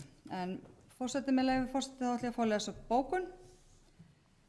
Bæjarfulltrúar á Hálista fagna þeirri uppbyggingu á laxeldi í Viðlagafjöru sem fyrirhuguð er og tengingu þeirra starfsemi og starfseminnar á lóðinu við strandi 104 fyrir seiðaeldi. Mikilvægt er að fjölga störfum og auka fjölbreytni atvinnustarfsemi í Vestmannaeyjum.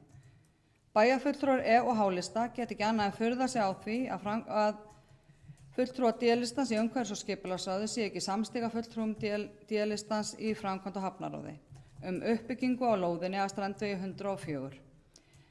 Ekki síst í ljósi þess að framkvæmda og hafnaráð er það ráð samkvæmt stjórnskipan bæjarins sem hefur með uppbyggingu á hafnasvæðinu að gera. Og mikilvægt er að bæjarstjórn standi saman að atvinnuuppbyggingu sem er í anda þeirra viljayfirlýsinga sem allir bæjarfulltrúar samþykktu. Takk fyrir. Já, takk fyrir Jóna Sigríður Guðmundsdóttir. Vilja bæjarfulltrúar að bæta við í þessu? Það er Trausti Hjaltason, hann hefur hér gefið merki og gjör svo vel, Trausti.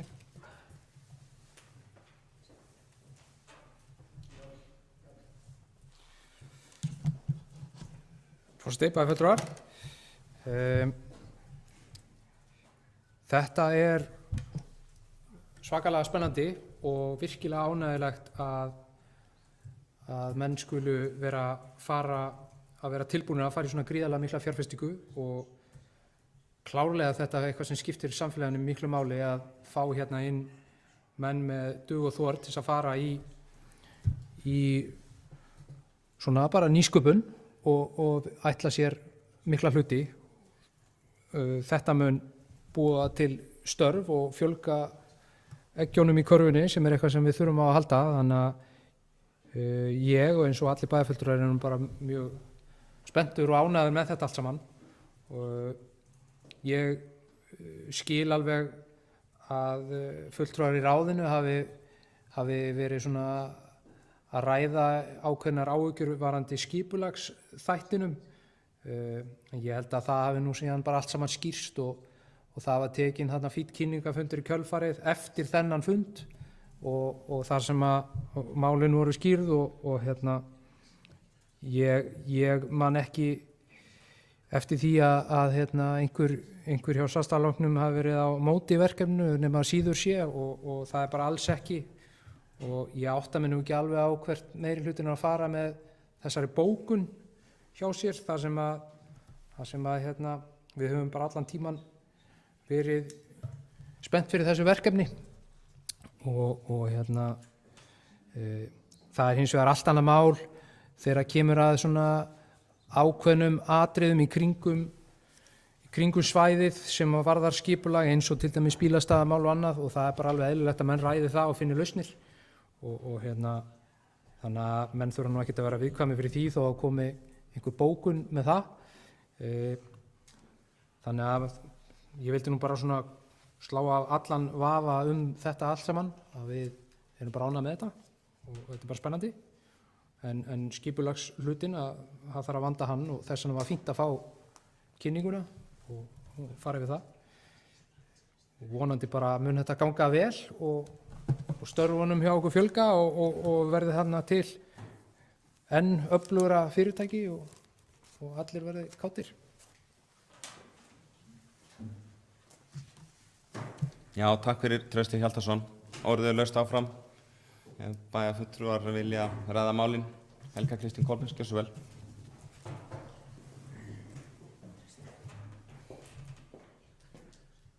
Forseti, bæjarfulltrúar, gestir. Já, ég er einstaklega ánægð með að það skuli vera að verða veruleika laxeldi í landi í Vestmannaeyjum. Og ég fagna því að það sé ekki sjó. Vegna þess að við vitum það alveg að laxeldi í sjó, það getur haft bara neikvæð áhrif á villta stofna í ám og vötnum. En að hafa þetta í landi þá er náttúrulega miklu öruggara umhverfi að vera að rækta þetta. En þetta er stórt og þetta er mikið, þannig að þetta er ekki eitthvað hobby sem þessi menn er að fara í og þetta er mjög mikilvægt að geta ræktað fisk á landi bara eftir þörfum og líka að umhverfismálin séu svona í hávegum höfð, að nota lítið vatn og nýta úrganginn frá fiskunum. Við þurfum samt að vanda mjög vel þegar kemur að því hvar við setjum úrganginn, af því að hann náttúrulega lyktar og ég veit að þeir eru meðvitaður um það, þeir sem að stýra þessu og það eru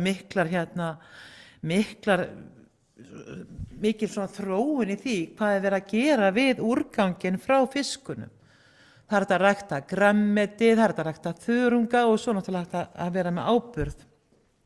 Og okkur vantar verulega áburð í Vestmannaeyjum til þess að geta grætt upp eigin okkar. Þannig að það eru svo mörg tækifæri, við vinnum á svo mörgum sviðum. Og ég hef ekkert neinar raddir að fólk sé eitthvað svona pirrað út í að þetta verði eitthvað ljótt. Eins og maður hefur heyrt núna af fjörðunum, það sem þeir eru að setja út í firðina einhver stór fiskikör og fólk bara hryllir fyrir, er bara að fara að byrgja gluggana, þetta er svo agalega ljótt.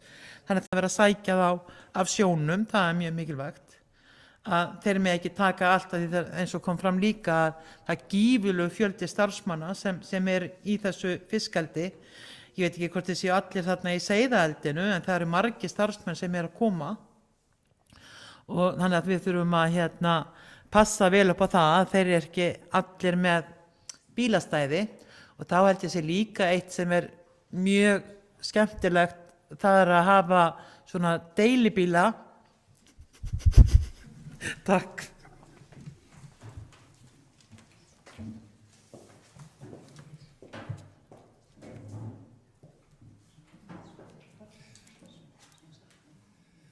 Já, takk fyrir Helga Kristín Kolbeins. Þetta var skemmtilegt innlegg.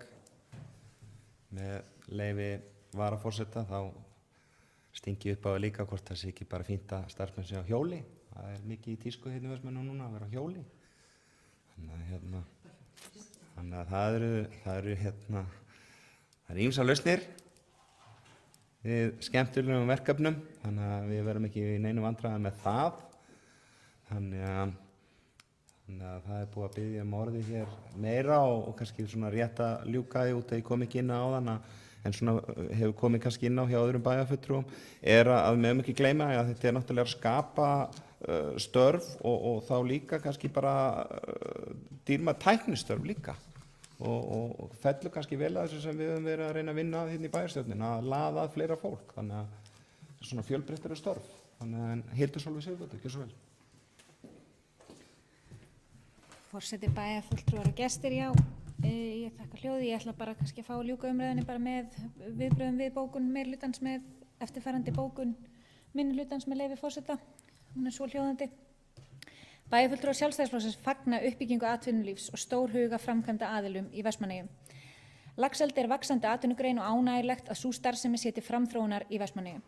Undirrituð skilja áhyggjur ráðsmanna Sjálfstæðisflokksins af nauðsyn þess að vanda vel úthlutun á takmörkuðu landsvæði á hafnarsvæðinu og þeirri atvinnustarfsemi sem þar fer fram.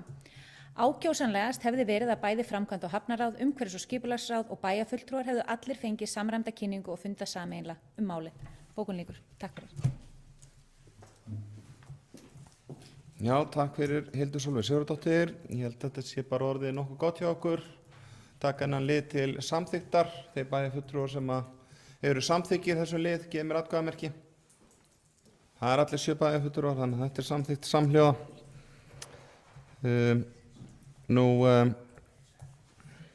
Aðri liðir í þessum dagskrárlið 2-4 liggja fyrir til upplýsinga.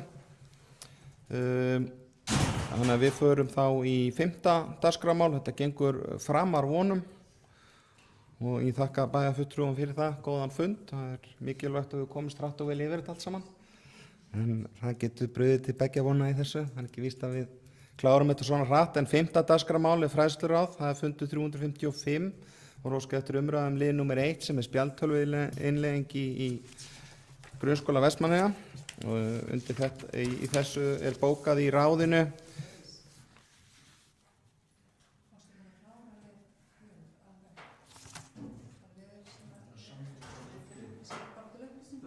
Það voru allir til upplýsingar bara. Það var klárað. Við samþykktum lið nummer 1 og aðri liðir voru til upplýsingar 24, já. Þannig að ég tel mig hafa klárað það eins vel og hægt í þessu.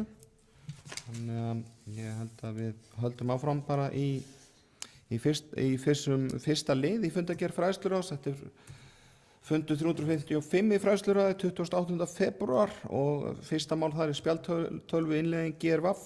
Guðbjörg Guðmannsdóttir verkefnastjóri kynnti stöðuna á spjaldtölvu innleiðingu GRVAF.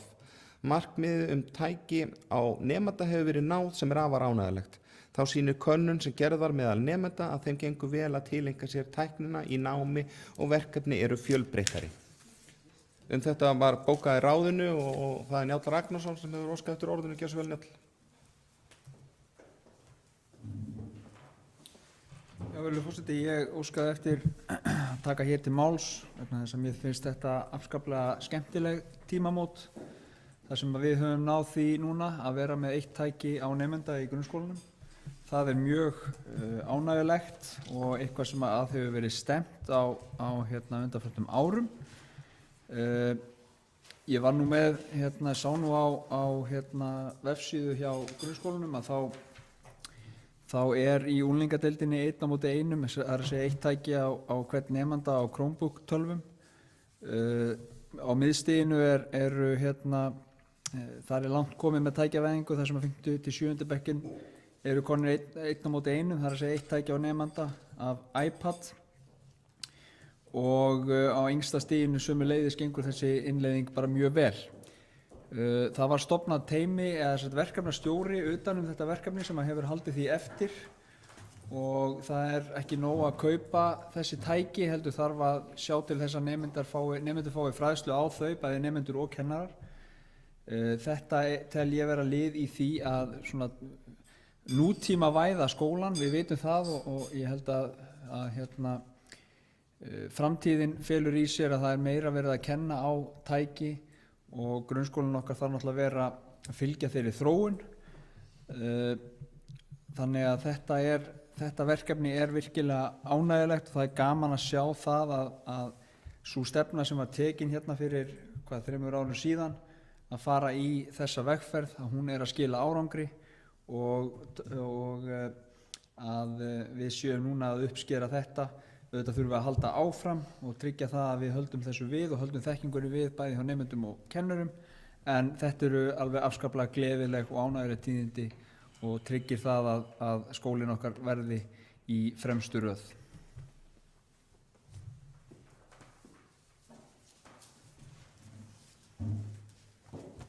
Takk fyrir, Njáll Ragnarsson. Vilja fleiri bæjarfulltrúar taka til máls? Helga Kristín Kolbeins, gjörðu svo vel.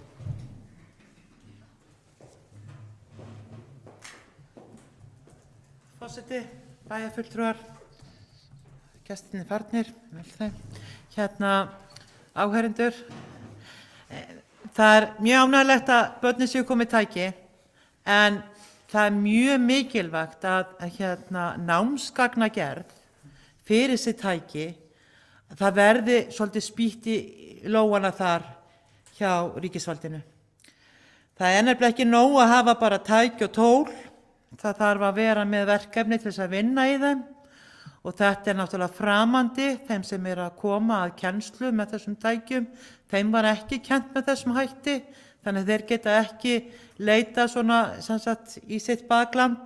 Þannig að námsgagnagerð er mjög mikilvæg og því miður þá erum við eftir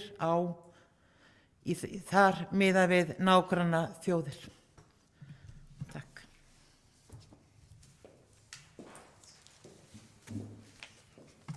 Já, takk fyrir Helga Kristín Kolbeins. Vilja fleiri bæjarfulltrúar taka til máls? Íris Ómarsdóttir, gjörðu svo vel.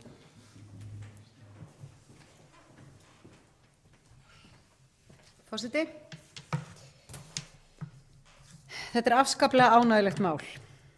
Ég kenndi sjálf í grunnskóla Vestmanna í 15 ár og var staðan á tækjabúnaði bæði fyrir nemendur og kennara vægast sagt ekki góð þegar ég hætti að kenna 2016 og hún hafði lítið batnað 2018.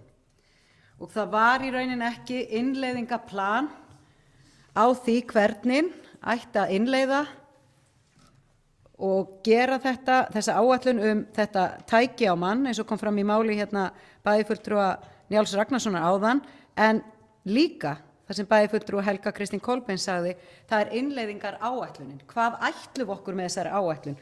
Hverju ætlum við að ná og hvernig ætlum við að nota tækin? Af því tilgangurinn með því að vera með tækin í kennslunni að gera þau að vinnutækjum, að kenna börnunum að nota þau, og við vorum gríðarlega heppin að fá frábæran verkefnastjóra sem bæði tæknilega mjög sterk og gríðarlega áhugasöm. Hún heiti Guðbjörg Guðmarsdóttir og það var tekin ákvörðun það í tengslum við fjárhagsáætlanavinnu, bæði þegar var farið í að kaupa þessi tæki. Við erum búin að rétt rúmum 40 milljónum í að tækjavæða skólana, og svo var tekin ákvörðun að því myndi verkefnastjóri fylgja eftir, bæði fyrir nemendur og kennara.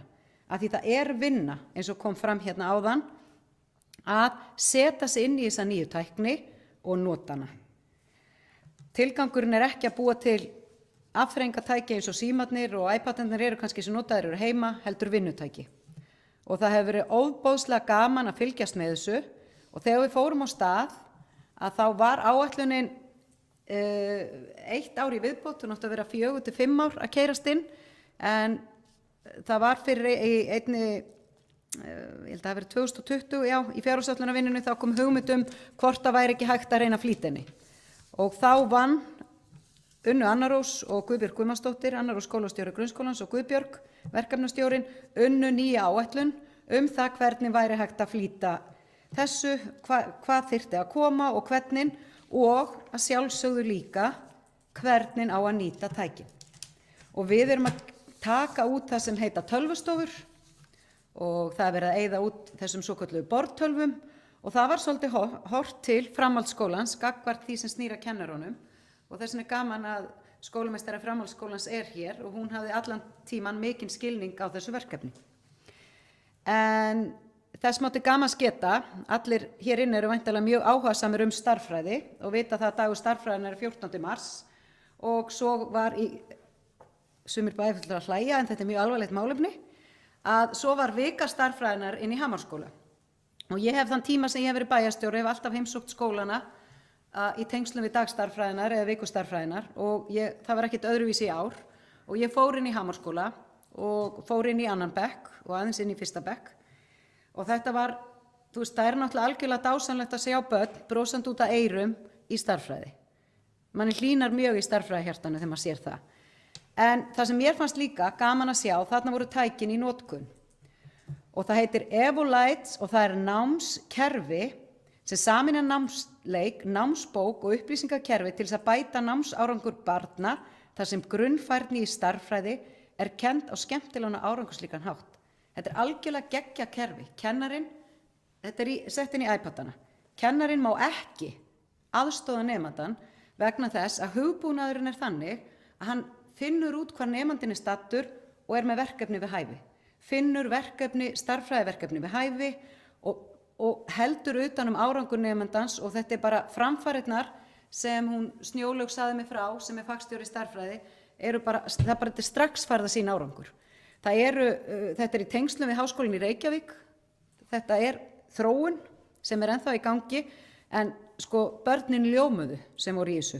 Fyrir utan það hvað voru hrikalega skemmtilega verkefni sem úr smiðju Unnar, Lífar og Snjólaugar í tengslum við stærðfræðina. En mér langar að fagna þessu, þetta frábær árangur, en ég tek algjörlega undir það með Helgu Kristínu Kolbeins, það þarf að fylgja svo eftir að þessi tæki til þess að undirbúa börn undir heimtækninar, heimur sem við ólumst ekki upp í. Og ég bara gríðarlega spennt og ég alveg svakalega stolt af þessu. Það var löngu komin tími á að sinna skólunum hvað þetta varðar og nemendunum. Vegna þess að þó við séum og ég kannski mest duglega að vera hérna með einhver blöð, þá það ekki framtíð.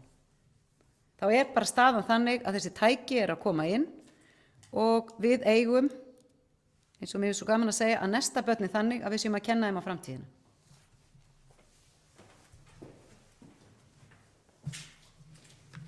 Já, takk fyrir Íris Róbersdóttir. Með leyfi varaforseta þá get ég tekið undir að ég með blöðin líka. Kannski oft mjög íhaldssamur, en ég held að þetta sé gott í bland allt saman. Það gott að tæknin hefur nú verið að stríða okkur stundum. En já, ég held að við náum nú alveg að smala í meiri hluta í áhuga á starffræði held ég. Ég tel að við séum nú allavega komin allavega 3 hérna sem ég get allavega og svo vinnum við fleiri á okkar band. Þannig að svo held ég að það verði bara fámunur minni hluti í því. En þetta er bara frábært og þetta forrit sem að Íris var að nefna, auðvitað er þetta liður í svona einstaklingsmiðuðu námi og styrki það gríðarlega. Og þetta er frábært og ég er mjög hlynntur þessari spjaldtölvu innleiðingu og það blasti við okkur náttúrulega í upphafi kjörtímabilsins þar sem að grunnskóli Vestmannaeyja var bara mjög aftarlega og við fengum dæmi sem að tekið saman þar sem að margir skólar voru komin mjög töluvert lengra heldur en við og ég held að við bæjarfulltrúar höfum bara staðið mjög þétt og vel saman í því að auka og styrkja þetta og koma skólanum á betri stað. Og þannig að allavega eins og segi, hann er komin á þennan stað í dag og sjálfsögðu eru einhverjar raddir alltaf það að þetta sé einhver afþreyingartæki en þetta er bara nýtist hellings í skólastarfinu og þetta eins og var svona fyrst þegar við vorum að stíga sér skref að þá var náttúrulega verið að reyna að panta þessar tölvur og þær voru kannski ekki þá lausar og slíkt og þannig að þetta og þegar það hentar þannig að þetta er allt annað tæki að geta tekið þetta er til staðar og þetta er í lagi með þetta og slíkt og það er mjög flottur hugbúnaður líka í þessu sem að hefur verið að senda verkefni heim og foreldrar eru að vinna þessi verkefni með börnunum sínum heima og það er kannski það sem að held ég gríðarlega spennandi líka bara þannig að tengja heimilin við skólan betur þannig að það sé svona meiri tenging eins og með heimanámið og fleira þannig að það er bara óteljandi tækifæri, ég ætla ekki að lengja fundin á þessu en það er hægt að vera hérna í allt kvöld og ræða þetta mál. Þannig að þetta er bara gríðarlega vel gert og við getum verið bara stolt af þessu. Trausti Hjaltason, gjörðu svo vel.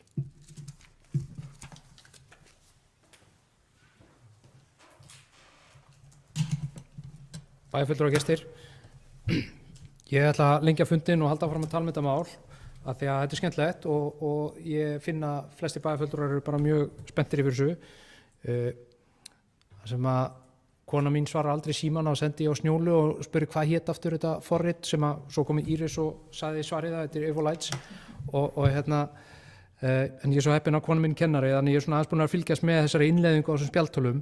Hún er að kenna á fyrsta stigi og það er rosalega gaman að koma í skólan og sjá krakkana vera í spjaldtölunum og þeir eru að kenna manni og maður er að læra þetta og ég er búin að spila Evolites og þetta er algjör snilld og dóttir mín sem er 8 ára, hún fekk venjuleg stærðfræðidæmi á blaði og við sögum ef þú klárar þau þá máttu fara í Evolites og búin að ganga frekar erfiðlega svona að fá hana til þess að læra venjulega á hefðbundum máta en hún rúllaði upp og var bara hefur aldrei jafn spennt að læra og fór svo beint í Evolites og var geggjað og bara alveg tilbúin að vera í því eins mikið og hún mátti og þannig að þetta er að virka bara að maður sé það og mér finnst bara frábært hvað kennarar og nemendur hafa líka tekið þátt í innleiðingunni, það er nú kannski það sem skiptir líka miklu máli og kannski aðalmálinu og frábært líka hjá Vestmannaeyjabæ að hafa verið að eyða eða kannski ekki eyða fjárfesta í búnaðnum til þess að geta bætt kennslu og árangur og þetta er klárlega framtíðin og þannig að þetta er virkilega skemmtilegt allt saman. En mér langar aðeins líka að koma inn á punktinn sem að bæjarfulltrúi Helga Kristín kom inn á varðandi námsgagnagerðina vegna þess að ég er aðeins búin að vera svona að garfi í því í kringum þessar ferðir í skólan og í kringum starf konunnar og það er þannig að það er virkilega erfitt að koma því gegn hjá Námsgagnastofnun nýju námsefni og að búa til nýtt námsefni. Það er bara mikið vesen og þetta er alveg ekta svona mál sem að hjá stofnun þar sem að það er smá síróp í kerfinu og það þarf aðeins að greiða leið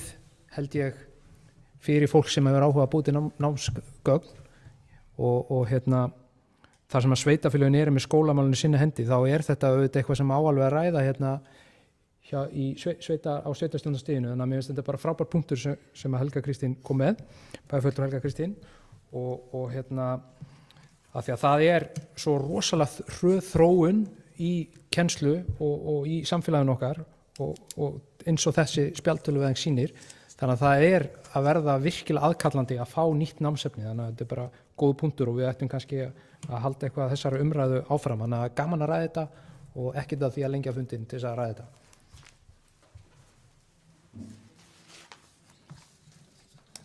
Takk fyrir, Trausti Hjaltason. Ég var ekki alveg kláraði hvort að Helga Kristín Kolbeins ætlaði að koma aftur upp. Já, gjör svo vel.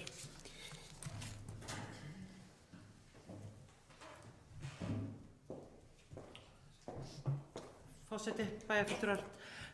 Mér langaði bara að vekja athygli á að við höfum haft þessi menntaverðlaun og þá höfum við verið að verðlauna námsefni og einmitt námsefnisgerðina sem kennarar innan skólans hjá okkur hafa verið að vinna og maður sér hvernig það að miðla efninu til kennara en þær fá svo lítinn stuðning til þess.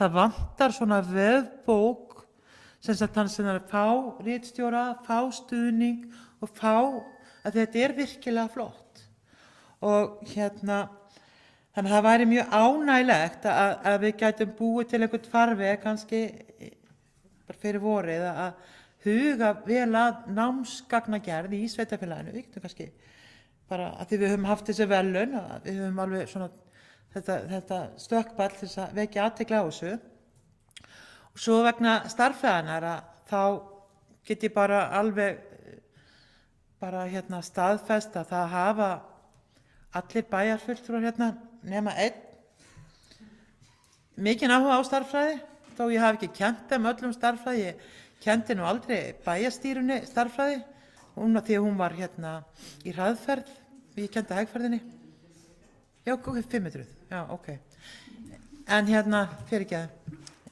en bara láta ykkur vita að þau voru öll mjög námsfús og dugleg í starffræði en ég veit ekki með Elís.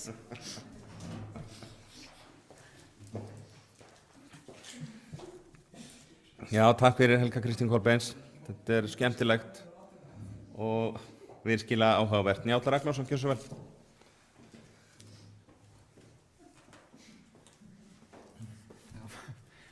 Forseti, ég þakka fyrir þessa umræðu. Þetta er búið að vera mjög skemmtileg umræða. Og margir áhugaverðir punktar sem hafa komið þetta fram og ég tek heilshugar undir með bæjarfulltrúa Helga Kristínu Kolbeins að það þarf náttúrulega að sjá til þess að námsefni þróist í sömu átt og við viljum að skólarnir okkar þróist. Það er svona lykilatriði að góðri kennslu. Ég get sagt það, forseti, að ég sá bæjarfulltrúi sem hefur ekki mikið áhuga á starffræði. Ég er sá eini hér í þessum sal, gerir ég ráð fyrir. Og ég verð að koma því að þegar ég var á síðustu önninni minni í framhaldsskólanum í Vestmannaeyjum, að þá vantaði mig 3 einingar til þess að ljúka við framhaldsskólanámið. Og ég fór til þáverandi varaskólameistara, sem að nú er bæjarfulltrúi Helga Kristín Kolbeins og skólameistari. Og ég bað hann aðstoð að finna handa með 3 einingar vegna þess að ég annars gæti ekki útskrifast. Og hún sagði, komdu bara í starffræði 503. Og ég sagði, nei, ég get það ekki. Og af hverju ekki? Það er vegna þess að mér langar til þess að útskrifast. Þannig að starffræði er ekki mitt sterkarsvið. Ég hefði kýst frekar að fagna degi íslenskrar tungu í nóvember heldur en degi starffræðinnar. Mér langar að loka þessu með stuttri bókun sem er svohljóðandi. Meirihluti Hálista fagnar þeim mikla áfanga að eitt tæki sér nú á hvern nemanda hjá GRVAF og þakkar þeim sem komið hafa af innleiðingarstefnunni og innleiðingunni sjálfri. Tekið menn ákvörðun að tækjavæða grunnskólanni upp að kjörtímabils og hefur það verkefni verið í gangi í tæp 3 ár og mun ljúka á næsta ári. Hefur 40 milljónum nú verið varið í þetta metnaðarfulla verkefni. Sérstakur verkefnastjóri er yfir spjartöluvæðingu grunnskóla Vestmannaeyja sem skiptir miklu máli því fylgja þarf eftir slíkri innleiðingu. Könnun meðal nemenda sýnir að þeim gengur vel að tileinka sér tæknina í námi og verkefnin eru fjölbreyttari. Á kjörtímabilinu hefur mikil áherslu verið lögð á öfluga þjónustu við nemendur sem og að bæta stoðþjónustu á öllum skólastigum.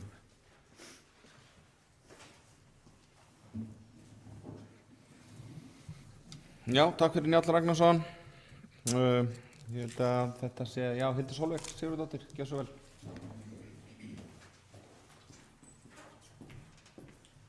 Forseti, bæjarfulltrúar og gestir. Fulltrúar Sjálfstæðisflokksins óska eftir því að bókuninni verði breytt þannig að hún verði bæjarstjórn. Ef að það er í lagi þá viljum við endilega taka undir þessa bókun. Takk.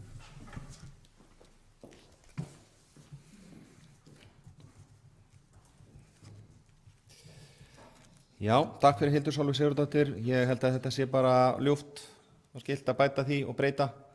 Sýnist bæjarfulltrúinn Njáll Ragnarsson vera byrjaður á því, þannig að þetta verður græjað. Mig langar rosalega að halda örlítið áfram. Hvað segja bæjarfulltrúar? Eigum við að taka hlé núna eða eigum við að keyra þetta aðeins áfram nokkrar mínútur? Það er ekki. Þannig að við klárum þennan fyrsta lið, hann er búinn og umræðum hann er lokinn. Aðrir liðir í dagskrárlið 5, 2-5 undir liggja fyrir til upplýsinga. Þannig að við höfum lokið dagskrárlið númer 5. Þannig að ég held við skellum okkur í dagskrárlið númer 6 og svo eru nokkrir hérna léttir dagskrárliðir á eftir. Þá erum við langlegin að koma með að klára fundin þegar við tekum stutt hlé. Þannig að 7. dagskrárliður, það er Bæjar á Vestmannaeyja, fundur 3170, það er liður númer 6 sem var óskað eftir umræðum og það er húsnæðisáætlun, þetta er frá fundi það er 2. mars að þessi fundi var haldinn. Nú lögð voru fyrir drög að húsnæðisáætlun Vestmannaeyja fyrir árið 2022, útbúinn hefur verið rafrænt gagnagrunnur húsnæðisáætlanir sveitarfélagsins sem nú þarf að skila árlega í stað 4 ára fresti. Forsendur húsnæðisáætlunar eru margskonar og snúa meðal annars að íbúafjölda, barneignum, aldurssamsetningu bæjarbúa, fjölda húsa og íbúa. Húsnæðisáætlun er þannig samsett að mörgum lýðræðislegum breytum sem bæjaryfirvöld verða að hafa til að geta spáð fyrir húsnæðisþörf sveitarfélagsins. Niðurstaða Bæjar samþykkir húsnæðisáætlun 2022 með athugasemdum sem komum fram á fundinum og vísar áætluninni til samþykktar í bæjarstjórn. Það er Íris Róbersdóttir, gjörðu svo vel.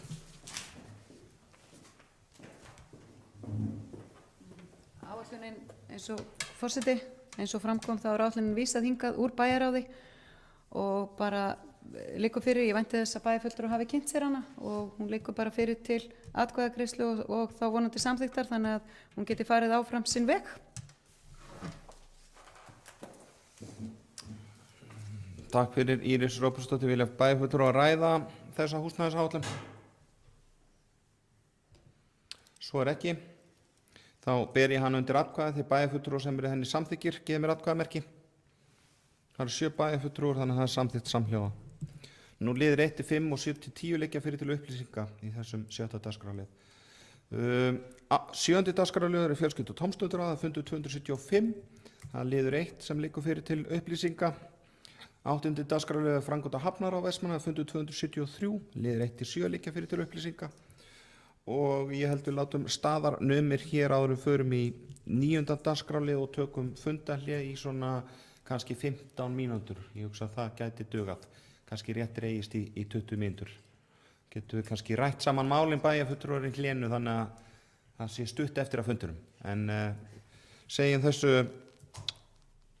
þetta gott í bili, 19:42, það er svona 15-20 mínúna fundarhlé.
Þá býð ég ykkur bara velkomin aftur á fund bæjarstjórnar Vestmannaeyja, fundur 1581, haldinn á 24. mars.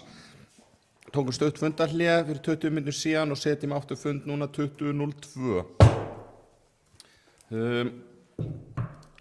Við vorum komin í 9. dagskrárlið af 11. Þau gengið vel hjá okkur í kvöld og 9. dagskrárliður fræðsluráð Vestmannaeyja, fundur 356 og það var óskað eftir umræðu lið númer 1 sem var að vísu eini liðurinn í þessum fundi. Þar sem bókað í ráðinu á fundi 8. mars síðastliðinn að þá það framhald að öðru máli 354. fundar fræðsluráðs. Skólaskrifstofan hefur farið yfir stöðu leikskólamanna og metið áætlaða þörf á leikskólaplássum. Í gegnum árin hafa árgangar verið misstórir og því nokkrar sveiflur í þörf á leikskólaplássi. Einnig hefur þróun inntöku barna orðið þannig að reynt að taka inn flest börn þegar þau hafa náð 12 mánaða aldri og inntaka oftar yfir árið, það vor, haust og áramót. Í húsnæðisáætlun sveitarfélagsins gengið út frá 1% fjölgun íbúa sem miðgildi. Síðastliðin 2 árin hafa árgangar verið 55 til 60 börn og allt sem bendir til þess að svo verði næstu árin. Ungt fólk hefur verið að flytja í bæinn, ný húsnæði byggingu og áhorf uppbyggingu í atvinnumálum. Ef fjölgun barna verður kringum 60 börn má búast við því að næstu 2 árin þurfa að fjölga leikskólaplássum 10 til 15 á ári til að geta tekið inn 12 mánaða börn á sama hátt og áður. Á næstu 2 árum eru þetta því yfir 20 til 30 rýma, aukning við núverandi leikskólapláss. Árgangar 2018 og 2019 sem flytjast yfir á 5 ára deildina eftir 2 til 3 ár eru litlir árgangar og má þau búast við að bæta þurfi við alltaf 20 til 22 leikskólaplássum aukalega ári hverju það árið 2025 og 2026. Í dag eru 226 leikskólapláss með 5 ára deildinni en þörfin á næsta skólaári verða 239 leikskólapláss miðað við sömu forsendur. Árið 2026 má búast við að þörf verði 69 viðbótarpláss miðað við þau leikskólapláss sem við höfum í dag og 60 barna árganga. Til að mæta þessum áskorunum lagt til að skoða að veri leiðir til að fjölga leikskólarýmum með lausum kennslustofum sem bráðabirgðalausn en leið skoða hvort huga þurfi að koma upp nýjum leikskóla eða stækka núverandi aðstoð á næstu árum. Niðurstaða ráðsins eftirfarandi, ráðið þakkar upplýsingarnar, ljóst að þörf á fleiri leikskólaplássum á næstu árum en til staðar í dag. Fræðsluráð vísar því til bæjarráðs og umhverfis- og framkvæmdasviðs að kanna kaup eða leigu á lausum einingum til að fjölga leikskólaplássum til skemmri tíma. Mikilvægt að geta tekið þessar einingar í notkun í haust eða eigi síðar næstu áramót. Einnig vísar ráðið því til fjárhagsáætlunarvinnu næsta árs og vinnu við 3 ára áætlun að skoða hvort þörf sé á byggingu nýs leikskóla eða stækka núverandi aðstöðu á næstu árum. Þannig hljómaði þetta á þessum fundi. Trausti Heldarsson.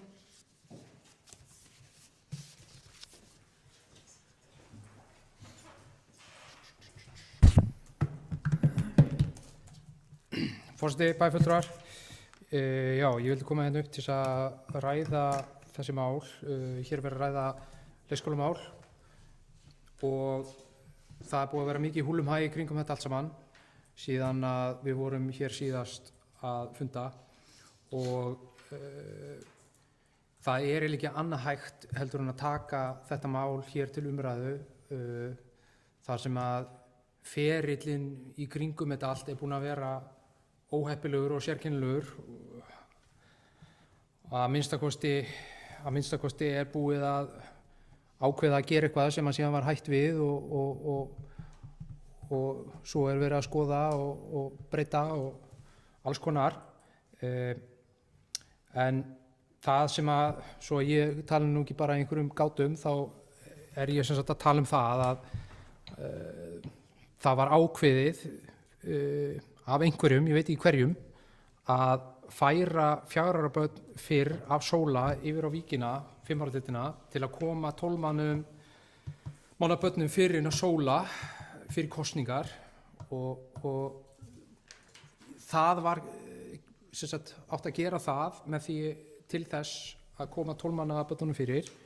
Það gleymdist hins vegar í þessu öllu saman að upplýsa foreldrana hvað stæði til Síðast þegar þetta var gert þá voru foreldrarnir spurðir hvort þeir væru til í að færa börnin sín og hvort það væri hægt að liðka fyrir og þetta var allt saman unnið í samráði.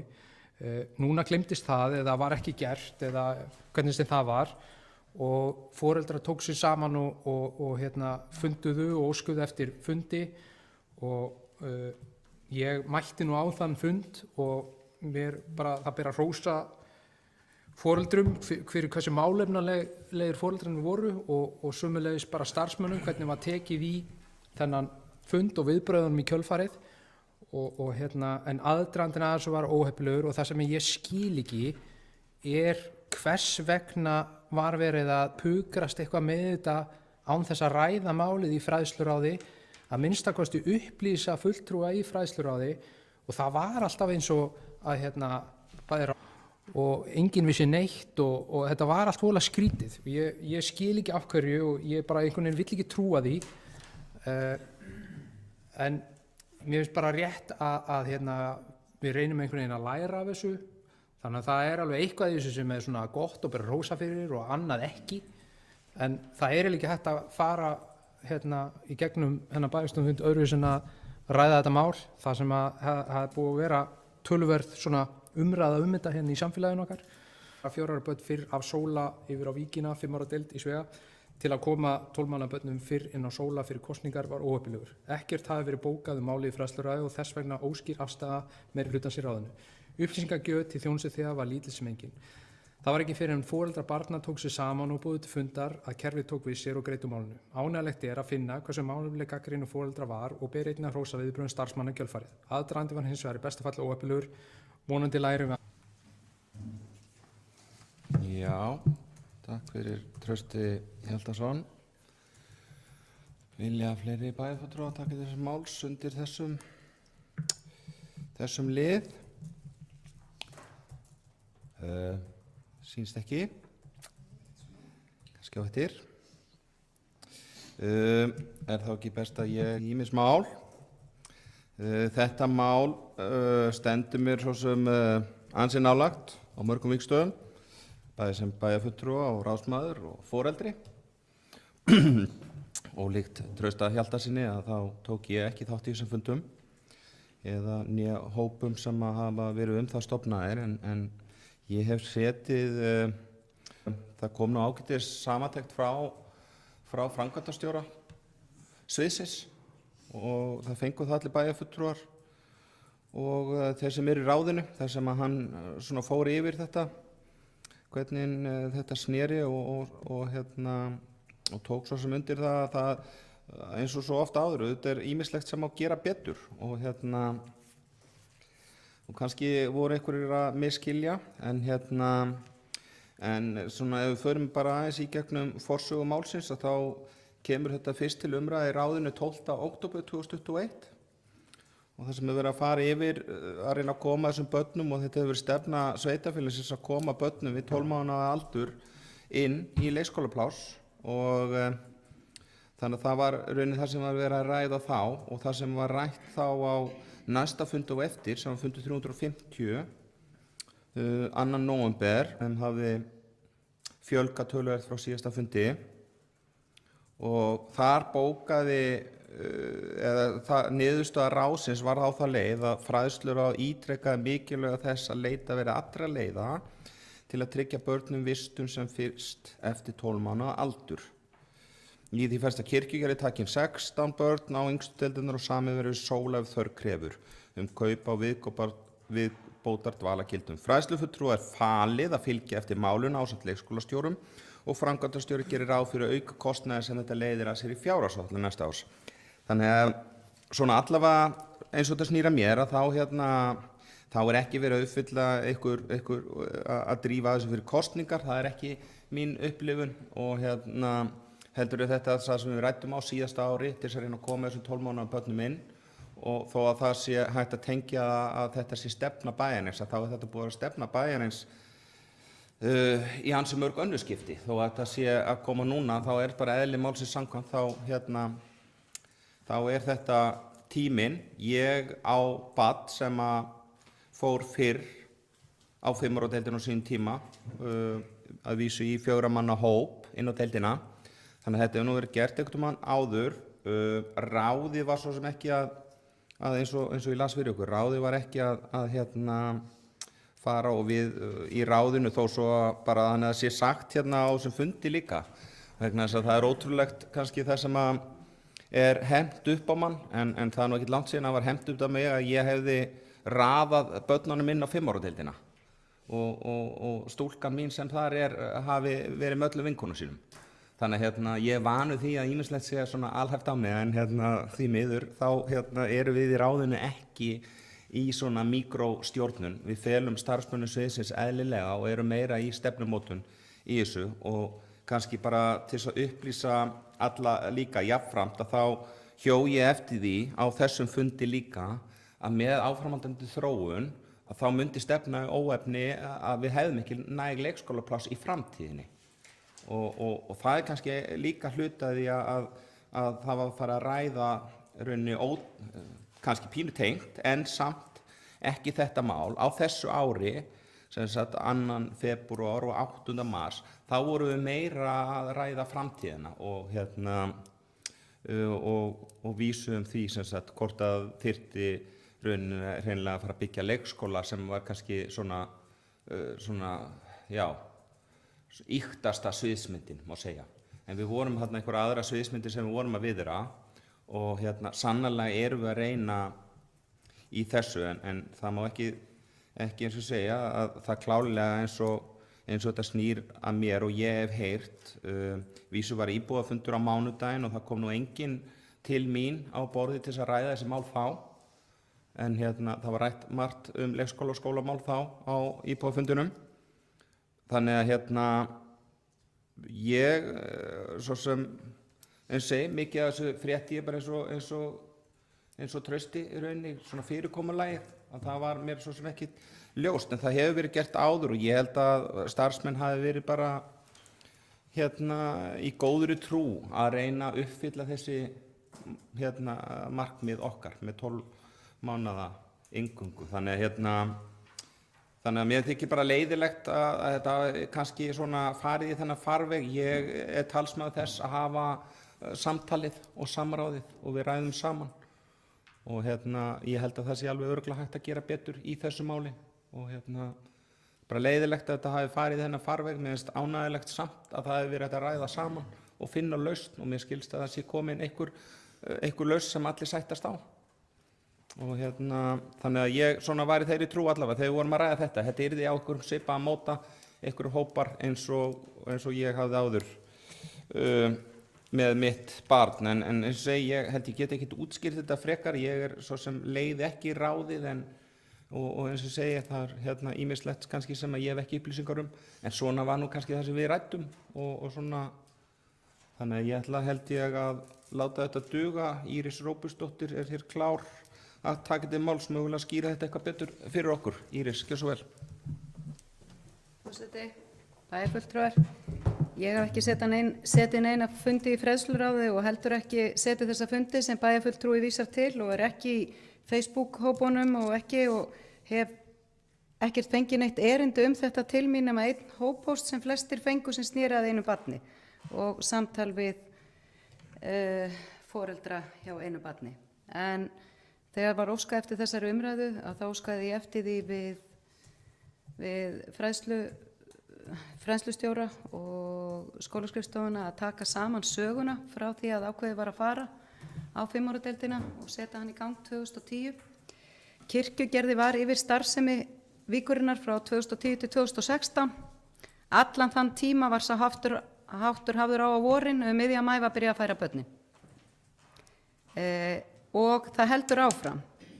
Það er alltaf byrjað að færa börnin í maí, nema undanfarin 2 ár vegna þess að árgangarnir voru svo litlir. Þá var verið að flytja krakkana eftir sumarfrí. Og þetta, ég held meiri sé að ég fari rétt með það séu 2 fyrrverandi formenn fræðsluráðs sem siti voru formenn á síðasta kjörtímabili og þessi mál með tilfærslunar á börnunum voru aldrei tekin inn í ráðið. Börnin bara fóru yfir.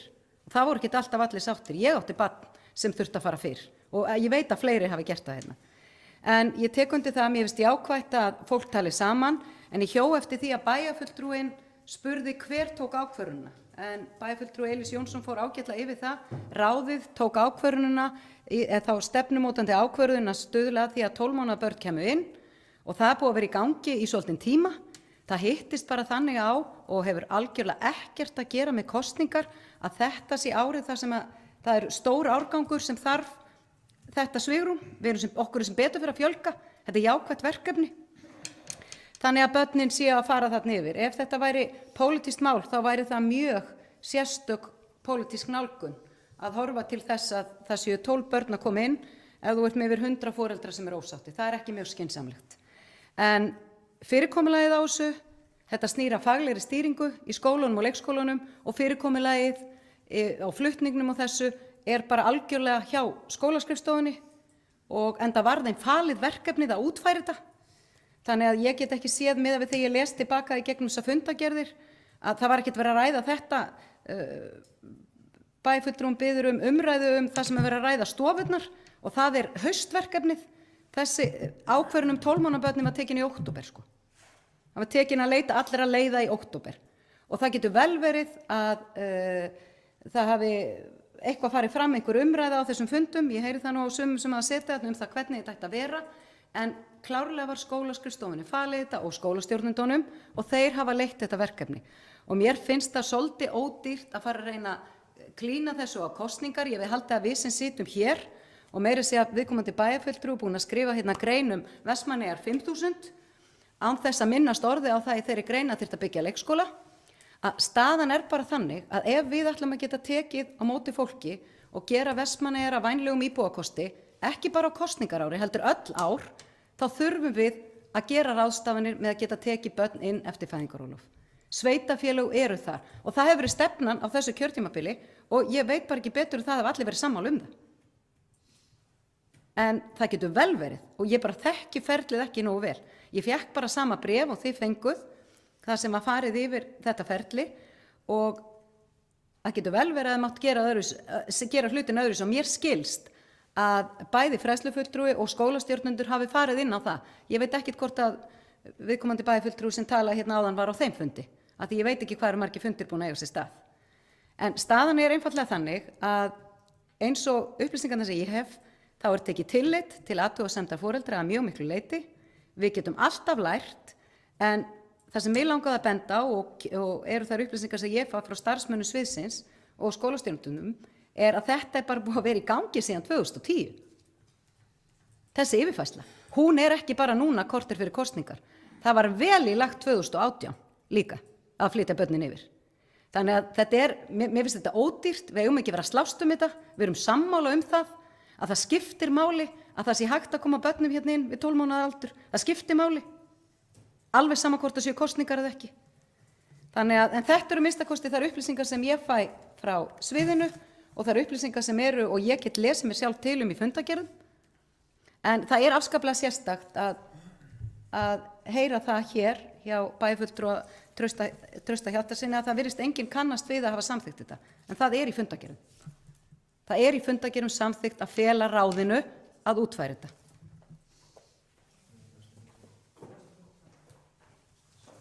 Afsakið. Ráðið var að fela fræðslufulltrúa eða skólaskrifstofuna að gera þetta.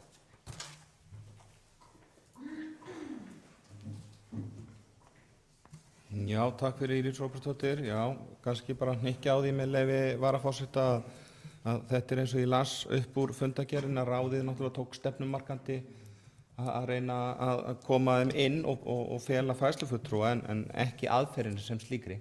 Og en eins og segi, ég ítreka það sem ég sagði áðan, það er ýmislegt sem má gera betur og vonandi er hægt að draga lærdóm af þessu. En Hildur Sólveig Sigurðardóttir, gjörðu svo vel.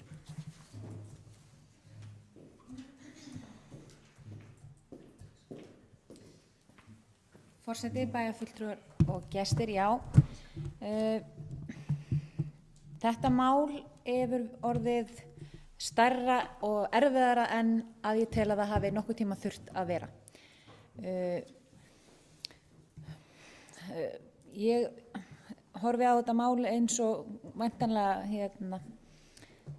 bæjarstjóri Íris Róbertsdóttir gerir með því að lesa í fundagerðir og eiga samtöl við mína ráðsmenn. Ég tel það þó vera í hæsta máta óeðlilegt að ráðsmenn sem að sitji og taki ákvarðanir fræðslumál og leikskólamál séu að fá upplýsingar gang mála í tölvupóstum sem þjónustuþegar og komi að fjöllum varðandi ákvarðanir varðandi framtíðarhagi leikskólamála. Mér finnst það ekki vera góð stjórnsýsla þegar að þetta kemur svona óvænt upp í umræðunni eða í samskiptum. Vissulega, eins og búið að koma hér inn á, var 12. október sem fyrir ansi mörgum mánuðum síðan sem að fræðsluráð fól starfsmönnum að leita allra leiða. Það eru ýmsar leiðir færar til þess að leysa svona vandamál og eðlilegast hefði verið á einhverjum tímapunkti á öllum þessum mánuðum sem að liðið hafa frá því að ráðið fól starfsmönnum þessa vinnu að það hefði verið einhvers konar upplýsingagjöf til ráðsmanna varðandi fyrirætlanir hvernig ætti að leysa hana vanda. Og auðvitað náttúrulega mikilvægt að það leiðir sem að séu farnar, séu unnar í breiðri sátt við starfsfólk og notendur þjónustunnar og ég held að það sé lykilatriði. Þetta hugsanlega bara taktur í þessu sama stefi og hefur verið einhver leiti gegnum gangandi á þessu kjörtímabili og við hér í minnihlutanum kvarta sáran yfir sem skortur upplýsingagjöf. Ég held að það sé klárlega undir rótin af þeirri óánægju sem að Vestmannaeyjabær stóð frammi fyrir í þessu máli. Það ágætt að formaður fræðsluráðs myndist á erindi framkvæmdastjóra sem hann sendi á fulltrúa, kjörna fulltrúa, þar sem hann var einmitt samantekt málið en var einnig að mér finnst mjög óviðeigandi gagnrýni á kjörna fulltrúa fyrir þátttöku í umræðum málið. Kjörnir fulltrúar hafa fullkomið tjáningafrelsi til að virða sína skoðanir, jafnvel þó þeir eigi börn sem noti þjónustu sveitarfélagsins og það á ekki að skerða þeirra tjáningafrelsi. Það var talað að þessar aðgerðir hafi verið farið í þær áður. Það er vissulega rétt. Ég sjálf átti barn sem fór 2015 yfir á 5 ára deildina, það var hvort það fór í apríl í staðan fyrir ágúst, en þá var einmitt farin sú leið að foreldrar voru upplýstir ákvörðunina og þeir sem voru jákvæðir eða áhugasamir gagnvart yfirfærslunni var boðið að taka þátt. Þeir voru ekki skyldugir til þess að færa börnin sín yfir. Þannig að það var allavega sá áherslumunur sem ég þekki persónulega varðandi þessa aðferðafræði og auðvitað þetta allt spurning aðferðafræði. Þó þetta hafi verið gert áður þá var það gert með öðru sniði eða fyrirkomulagi. Það er að segja foreldrar voru spurðir og upplýstir og ég held að það sé klárlega undirrótin að þessu. Það er skortur upplýsingagjöf, skortur á svona þessari breiðu hvort sem það eru ráðsmenn, starfsmenn eða notendur þjónustunar að það hefði alveg mátt gera betur í því. Takk. Já, takk fyrir Hildur Sólveig Sigurðardóttir. Ég ætla kannski bara rétt að fá að skjóta inn í með leyfi varaforseta að svo að það valdi ekki misskilning, þá er ég ekki formaður ráðsins. Arna Huld Sigurðardóttir er formaður fræðsluráðs. Þannig að það sé kannski skýrt. Íris Róbertsdóttir Geirsson. Forseti, bæði fulltrúar. Ég held að þeir starfsmenn, bæði á skólaskrifstofunni og skólastjórar og aðstoðarskólastjórar á leikskólanum hafi gert sitt besta, en það er alltaf hægt að gera betur og það hefur komið fram að það hefði verið hægt að standa öðruvísi af upplýsingagjöf til foreldra og ég get tekið undir það. En mér finnst samt sem áður, og ég verð að segja það, að mér finnst sérstakt hvernig talað er svona til þeirra sem fara í þetta ferli.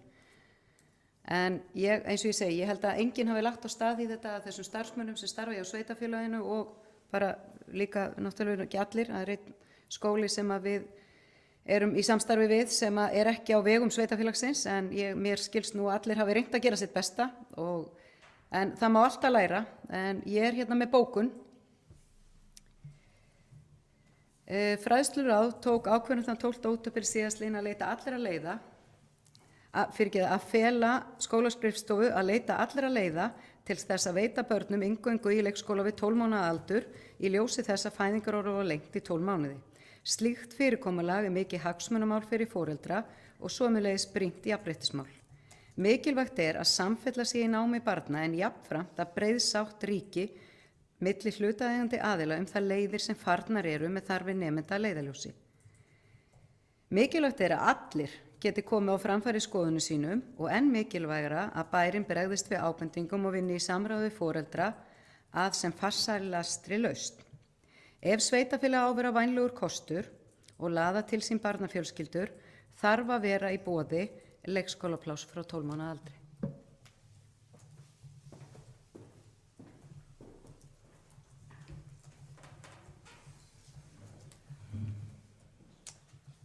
Já, takk fyrir Íris Rópusdóttir.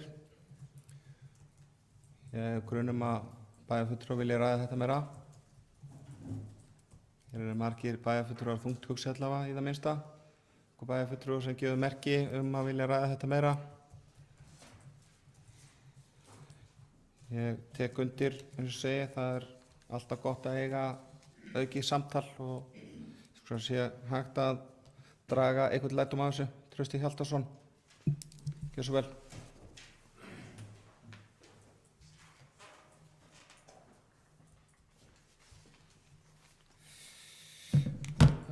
Formaður, forseti, bæjarfulltrúar.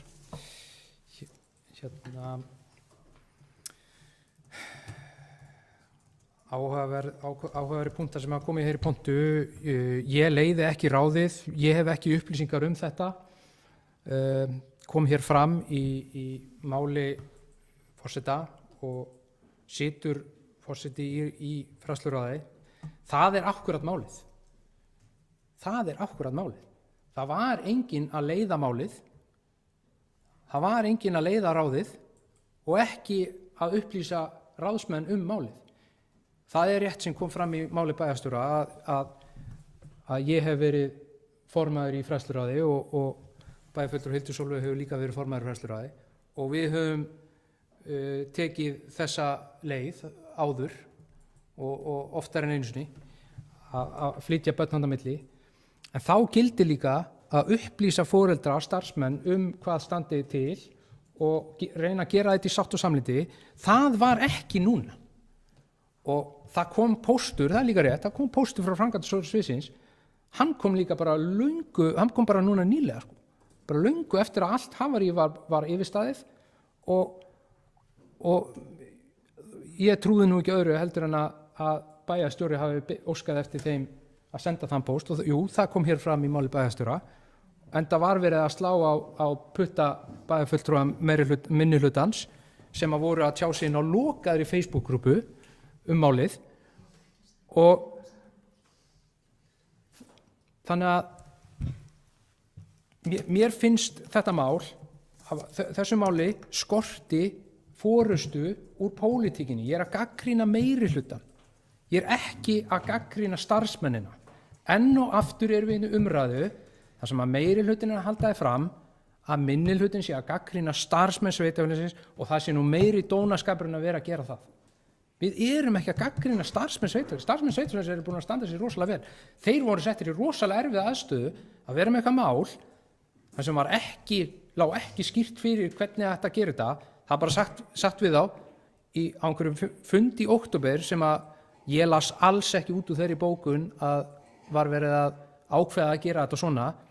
Heldur, ég las út úr þeirri bókun, farið og finnið leiðir, reynið að redda þessu og látið okkur svo vita þegar þið viti hvernig að gera þetta. En það var aldrei gert í ráðinu. Formaður fræðsluráðs, hann einhvern veginn virtist koma að fjöllun og það voru einhvern veginn allir alltaf að koma að fjöllun þess að segja hver tók þessi ákvörðun. Þannig að með leyfi forseta ætla að lesa bókun og fá að vísa í þessa frægu fundagerð síðan í október þar sem að máli var afgreitt að viti meirhlutans og bókun hljóð svo. Það rangt að það hafi ekki verið heimild fyrir málinu og sá fundur sem meirhlutin vísa til veitir á engan hátt heimild eða upplýsingar hvað gera skuli. Í bókun ráðsins í október 2021 segir meðal annars áætlað að taka inn á kirkjugerðum áramót en að öðru leyti hefur ekki verið tekin ákvörðun framhaldið. Það lá því ljóst tilvitnun lýkur, það lá því ljóst fyrir að málið hafði ekki fengið fullnaðar afgreiðslu eða næga umræðu. Sveitarfélagið hefur verið góður kosti fyrir barnafjölskyldur og mun verða það áfram. Bókun lýkur.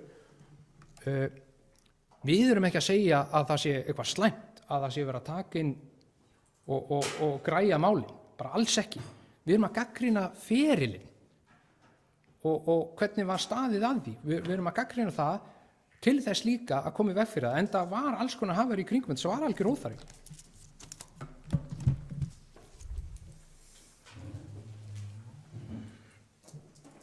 Takk fyrir Trausti Hjaltason. Íris Róbertsdóttir hefur beðið orðið. Ég ætla samt aðeins með leyfi varaforseta aðeins. Mér svolítið mikilvægt þarna það sem Trausti Hjaltason að segja að vísa í fund 12. október. Ég las hér upp fyrir á fundinu þar sem var farið svo yfir mánuði seinna eða tæpum mánuði 2. nóvember. Og þannig ég held við verum að miða alltaf við nýjasta fundin í því en ég skynja það alveg að það er mismunandi skilningur á þessu og það er margt sem hefði mátt gera betur og ekki misskilja mig í því að ég er ekki að verja eitt né neitt. Það er bara mitt traust er hjá starfsmönnum sveitarfélagsins, bæði framkvæmdastjóra og þannig að ég held að það hafi allir bara verið í góðri trú að þetta yrði farin farsalaust og þannig að það hefur eitthvað farið svona hlykkjóta leið en það sem ég finnst öllu skipta máli ef við reynum að summera þetta upp að það fannst lausn og ég ætla bara að fá að þakka foreldrum fyrir sem að voru að vekja máls á þessu og tóku samtalið. Eins og segi, bara sem bæjarfulltrúi og ráðsmaður þá hélt ég mig alfarið utan við þennan hóp og þessa fundi þó ég ætti barn á 5 ára deildinni. Og það er svipað og ég hef gert með önnur málefni sem hafa verið hér á borði bæjarstjórnar að þá hef ég ekki verið að taka þátt í umræðinni og það er ástæða fyrir því að ég tæklaði þannig. En eins og segi, bara ánægður með að fannst farsæl lausn og ég held að við getum dregið einhvern lærdóm eins og hefur komið fram líka held ég að bara framkvæmdastjóri hafi komið inn á. En Íris Róbertsdóttir, gjörðu svo vel. Forseti, bæjarfulltrúar, nú ætla ég að bera mig sakir. Ég ætla ekki að sitja undir því hér að bæjarfulltrúi Trausti Hjaltason segja að ég hafi látið framkvæmdastjóran skrifa bréf. Það gerði ég ekki. Þú skalt tala við framkvæmdastjóran og spurja hvers vegna hann sendi bréfið. Ég sagði það ekki, ég sagði að framkvæmdastjórinn sendi bréf. Nei, ekki þetta bréf, nei, Trausti, ég bað hann ekki að senda þetta bréf og ef ég hef sagt það áðan þá bara hefði það verið í tengslu við eitthvað annað vegna þess að ég fékk þetta bréf eins og þið. Ég hafði ekki séð bréfið áður að kom og mér finnst þetta mjög sérstakt að þú skulir halda sig hérna fram.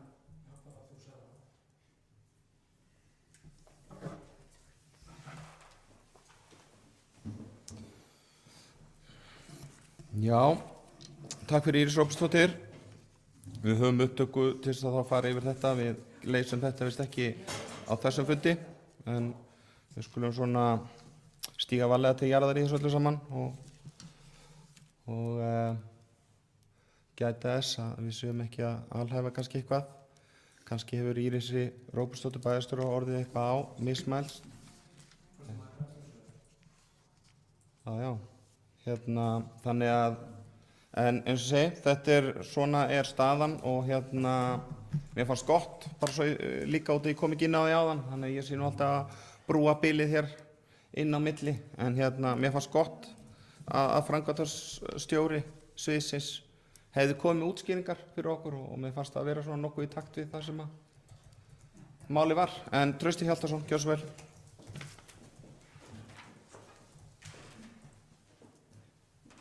Forseti bæjarfulltrúi bara örstutt. Ég skildi orð bæjarstjóra þannig áðan að hún á óska eftir því að framkvæmdastjóri sviðsins skildi senda þetta bréf. Ef að ég hef misskilið það eitthvað og ef að það var ekki svo þá bara biðst ég afsökunar á því en fyrst að bæjarstjóri segir að hún hef ekki verið að meina það þá bara biðst ég afsökunar á því en ég bara skildi það þannig í ræðu bæjarstjóra og þess vegna orðaði ég þetta svona í ræðu minni hér áðan.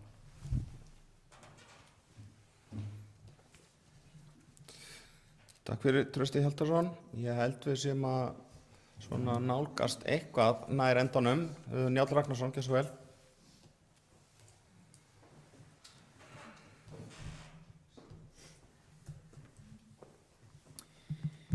Forseti, þetta mál hefur náttúrulega verið í umræðunni og þar af leiðandi tekið hér í bæjarstjórn og það bara hið besta mál. Ég held að, það tala hér að fræðsluráð hefði átt að taka ákvarðanir og sýna einhvern veginn meiri forystu, gagnrýndur hér formaður ráðsins fyrir að hafa ekki veitt því einhverja pólitíska forystu. Eins og þetta horfir við mér að þá tekur fræðsluráð og felur fræðsluráð skólaskrifstofunni, fræðslufulltrúa, skólastjórum og svo framvegis að leita leiða til þess að við getum tekið 12 mánaða börn inn á leikskóla. Það hefur verið stefna sveitarfélagsins í langan tíma. Það stefna sem að byggir á því eins og bæjarstjóri Íris Róbertsdóttir fór hérna yfir áðan, byggir á því að við erum með 12 mánaða fæðingarorlof og við viljum tryggja það að börn komist inn á leikskóla þegar fæðingarorlofi lýkur. Það ekki síst jafnréttismál að þetta fyrirkomulag sé í gildi, að við leitumst til þess að tryggja þetta svona. Úr því að bæjarfulltrúi Trausti Hjaltason talaði hérna á hann að skorti einhverja pólitíska forystu, að þá vil ég segja, ég sé ekki fræðsluráð taka ákvarðanir eitthvað hvaða börn verða færð og svo framvegis. Fræðsluráð felur skólaskrifstofunni að leita lausna til þess að loka málinu eftir pólitískri stefnu ráðsins. Og pólitísk stefna ráðsins að veita börnum eingöngu við 12 mánaða aldur. Þannig að svona á mannamáli myndi maður segja að þetta væri þannig, við ætlum að taka börn inn við 12 mánaða aldur, finnið þið út hvernig á að gera það. Það mér pínu ósanngjarnt að segja að það skorti einhverja forystu og svo framvegis, því að stefna meiri og minnihluta algjörlega skýr í þessu máli og það ekki hægt að fría sig eitthvað frá því. Það tala hérna að ráðsmenn fræðsluráðs, það að segja ráðsmenn minnihlutans, hafi ekki vitað eitt eða neitt. Mér finnst þetta bara, ég held að við eigum ekki að vera með umræðuna þarna. Það hefur nú oft komið upp á kjörtímabilinu þegar einhverjir ráðsmenn minnihlutans í fræðsluráði, sérstaklega í fræðsluráði, eru að ræða einhver mál sín á milli og þykja síðan ekki kannast við eitt eða neitt þegar einhver ákvörðun liggur fyrir og farið að framkvæma þessa pólitísku stefnu. Ég verð bara að segja það, þetta ekkert í fyrsta skipti sem þetta kemur inn upp. Í mínum huga aðalatriðið í þessu þessi. Það þarna tekin ákvörðun að útfærslu á þessari stefnu. Foreldrar hluta af þessara barna verða ósáttir, bæði á Sóla og inn á Vík. Þeir bera fram umkvartanir sínar til bæjarins, meðal annars til pólitískra fulltrúa og til starfsmanna sem í þessum geira, og starfsmennirnir bregðast við og taka tillit til umkvartana og áhyggja sem að foreldrar hafa af málinu. Mér finnst þetta vera ljósi punkturinn í þessu öllu. Ég get alveg tekið undir það með þeim sem hér hafa komið upp, að það hægt að læra af þessu máli og gera hitt og þetta betur. Ekki spurning, og við skulum reyna að gera það öll sem eitt. En ég ætla bara að segja, ljósi punkturinn og það sem jákvætt í þessu máli að foreldrar lýstu óánægju sinni, starfsmennirnir brugðust við og eftir mínum upplýsingum og það upplýsingar sem við höfum öll sem hér sitjum fengið frá framkvæmdastjóra fjölskyldusviðs, að foreldrar eru orðnir sáttir við þessa ákvörðun, það að segja langflestir og ég vil eiginlega loka þessu að minnstakosti að minni hálfu með því að segja það bara hið besta mál og við getum bara, eins og ég sagði áðan, það geta allir lært af þessu og allt það. Ég ætla að fá að lesa upp stutta bókun í ljósi þeirrar sem að bæjarfulltrúi Trausti Hjaltason las hér upp áðan. Hún svohljóðandi með leyfi forseta. Það sérstakt hjá bæjarfulltrúum Sjálfstæðisflokksins að vísa í bókun sinni í fundargerð í október þegar málið var tekið aftur fyrir þann 2. nóvember. Í niðurstöðu ráðsins á þeim fundi segir meðal annars: fræðsluráð ítrekar mikilvægi þess að leita verði allra leiða til að tryggja börnum vistun sem fyrst eftir 12 mánaða aldur. Fræðslufulltrúa er falið að fylgja málinu eftir ásamt leikskólastjórum.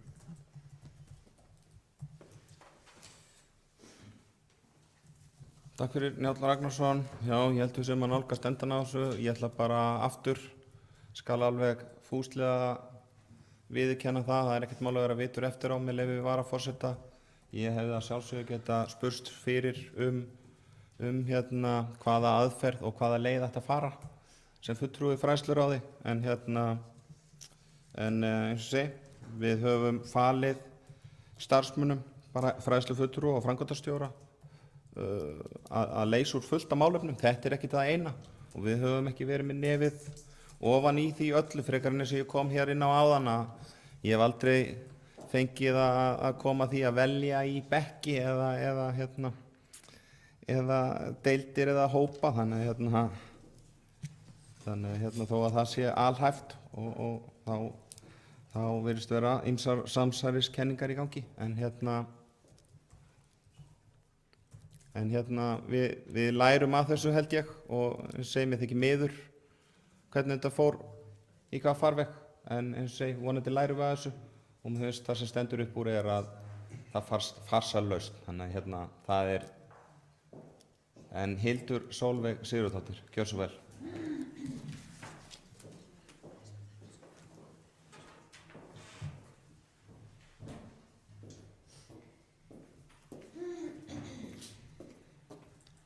Forseti, bæjarfulltrúar og gestir, já, þessi umræða sem hefur farið fram er búin að vera áhugaverð. Við erum ekki sammála við Njáll þegar hann talar að fræðsluráð ætti ekki að vera að ræða svona mál. Ef einhver mál ætti að ræða en fræðslumál, þá væri það einmitt svona mál sem væri eðlilegt að sé þar til umræðu eða til framlagningar til upplýsinga, þó það sé ekki nema það, þó það sé ekki til ákvörðunartöku, nema bara framlagningar til upplýsinga. Þess vegna eru líka opinberar afgreiðslur einmitt til upplýsingagjafar og gegnsærar stjórnsýslu sem er einmitt það sem að þessi meirihluti lagði sérstaklega áherslu á í aðdraganda síðustu bæjarstjórnarkosninga. En það sem að ég hnaut sérstaklega hérna í ræðu formanns bæjarráðs voru þær ávirðingar sem að bæjarfulltrúinn Njáll Ragnarsson heldur fram ráðsmenn sem að sinna sínum störfum af alúð fyrir bæjarbúa, að í raun saka þá ég veit ekki, ósannsögl eða yfirhylmingu þegar þeir eru ekki að kannast við einhverja umræðu sem að hafa verið farið fram innan ráðar og saka það einhvern óheiðarleika. Og mér finnst þetta bara alls ekki vera bæjarfulltrúanum til sóma að tala svona kjörna fulltrúa og eitthvað sem ég hélt að hann væri búinn að láta af á kjörtímabilinu. Með leyfi forseta að þá ætla ég að fá að leggja fram eftirfarandi bókun, hún er svo hljóðandi. Með leyfi forseta. Bæjarfulltrúar Sjálfstæðisflokksins leggja áherslu á að hægt sé að veita leikskólabörnum pláss við 12 mánaða aldur. Mikilvægt er að þær leiðir sem farnar eru séu unnar í breiðri sátt við starfsfólk og notendur þjónustunnar. Bókun lýkur. Takk. Já, takk fyrir Hildur Sólveig Sigurðardóttir. Heldur séum að vera búin að tæma þessu umræðu. Er það ekki? Það er allavega enginn sem gefur merki. Þannig að við ljúkum umræðum dagskrármál númer 9 og tökum til dagskrármál númer 10 sem er umhverfis- og skipulagsráð Vestmannaeyja fundur 361. Það er liður 1 sem að þarna staðfestingar bæjarstjórnar, en þetta var fundað þetta í ráðinu 14. mars síðastliðinn og fyrsti liður er svo hljóðandi: lagt fyrir til samþykkis endurskoðaða vinnureglur við úthlutun byggingalóða hjá Vestmannaeyjabæ. Niðurstaða: ráðið samþykki vinnureglur við úthlutun byggingalóða hjá Vestmannaeyjabæ og vísar erindi til afgreiðslu bæjarstjórnar. Vilja bæjarfulltrúar að ræða þessa vinnureglur? Ef það er ekki, þá þurfum við að samþykkja þær eins og beint til bæjarstjórnar. Þeir bæjarfulltrúar sem eru því samþykkir gefið mér atkvæðamerki. Er það ekki 7 bæjarfulltrúar? Jú, þannig að það er samþykkt samhljóða.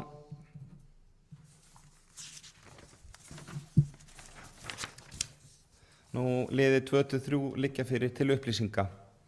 Þannig við ljúkum 10. dagskrárlið og tökum til dagskrár síðasta dagskrárlið þessar fundar sem er númer 11. Og það er bæjar á Vestmannaeyja, fundur 3171. Það var óskað eftir umræðum lið nummer 1 og lið nummer 3. Og liður nummer 1 í bæjarráði Vestmannaeyja 16. mars síðastliðinn fundi 3171. Þá þetta bókað. Samgöngur á sjá, Hörður Orri Grettisson, framkvæmdastjóri Herjólfs OHF kom á fund bæjarráðs til þess að greina frá stöðu félagsins. Ljóst að veðurfar undanfarna vikur og mánuði hefur haft töluverð áhrif á siglingatíðni. Fleiri ferðir hafa verið farnar í Þorlákshöfn og þó nokkur hluti ferða fellda niður vegna veðurs. Flugsamgöngur.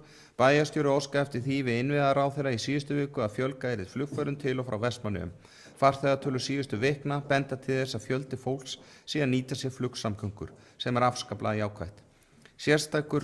Sértækur ríkisstyrkur sem veittur á grundvelli COVID forsenda fyrir fluginu og hefur styrkunum verið veittur síðan desember síðastliðinn. Í Vegagerðinni verið að vinna að undirbúningi útboðs á ríkisstyrktu flugi til Vestmannaeyja sem væri framtíðar fyrirkomulag þar sem markaðslega forsendur fyrir flugi 2 ára dag ekki til staðar. Nýting flugsamganga hafa verið góðar. Samgönguráðuneytið ætti því að gefast svigrúm til fjölgunar flugferða til og frá Vestmannaeyjum, sérstaklega í ljósi þess að sjósamgöngur hafa verið erfiðar síðustu mánuði. Svar hefur borist frá ráðuneytinu bætt verði 4. ferðinni í tengslum við COVID-aðgerðina sem sett verður í áætlun í samkomulagi við flugfélagið Erni. Nú niðurstaða. Samgöngur á sjó, bæjarráð þakka framkvæmdastjóra Herjólfs OHF upplýsingarnar. Afar erfiðar aðstæður hafa verið upp í samgöngum síðustu daga. Þegar margar ferðir Herjólfs falla niður í röð getur meðal annars skapast vöru og hráefnisskortur sem hefur neikvæð áhrif á íbúa og atvinnulíf. Bæjarráð hvetur forsvarsmenn Herjólfs til þess að halda upplýsingaflæði góðu til íbúa og annarra notenda þjónustu Herjólfs, sérstaklega þar sem aðstæður til siglingar eru erfiðar og tvísýnt með ferðir. Bæjarráð sýnir því skilning að fella þurfi niður ferðir þegar veður eru válynd. Mikilvægt að ákvörðun sé tekin fyrir hverja ferð fyrir sig en ekki marga ferðir fram í tíman. Flugsamgöngur. Bæjarráð ítrekka mikilvægi góðra flugsamganga við Vestmannaeyjar, sérstaklega yfir vetrarmánuðina, samanber aðstæður undanfarna daga. Það skiptir máli að gripið sé til sértækra aðgerða til að bæta við flugförum nú í marsmánuði. Því fagnar bæjarráð að nú hafi ráðuneytið samþykkt að bæta við 4. flugferðinni á milli lands og eyja á grundvelli þessara sértæku COVID-aðgerðar. Mikilvægt að hafa kröfu 2 flugferðir á dag þegar hugað að útboði á ríkisstyrktu flugi. Meira var ekki bókað í bæjarráði en það var ósk að ræða þetta frá minni hlutunum eða ekki. Hildur Sólveig Sigurðardóttir, gjörðu svo vel. Forseti, bæjarfulltrúar og gestir, já, það náttúrulega fer ekki fram hjá neinum að síðustu vikur eru búin að vera afar erfiðar hvað samgöngur varðar og þetta eins og kom inn í bókun bæjarráðs hefur mikil áhrif á atvinnulíf og hefur getur neikvæð áhrif á ferðafrelsi íbúa, þannig að það mikilvægt eins og kom fram í bókuninni að það sé auðvitað verið að reyna eftir fremsta megni eins lengi og unnt að halda úti einhver áætlun þó svo eðlilega sé reynt að huga að öryggi og þægindum farþega en að þá sé allra leið að leita til þess að hér sé í það minnsta hægt að koma vörum eða hráefnum á milli og ég veit að það var orðið áberandi og svona bar við vöruskorti í verslunum.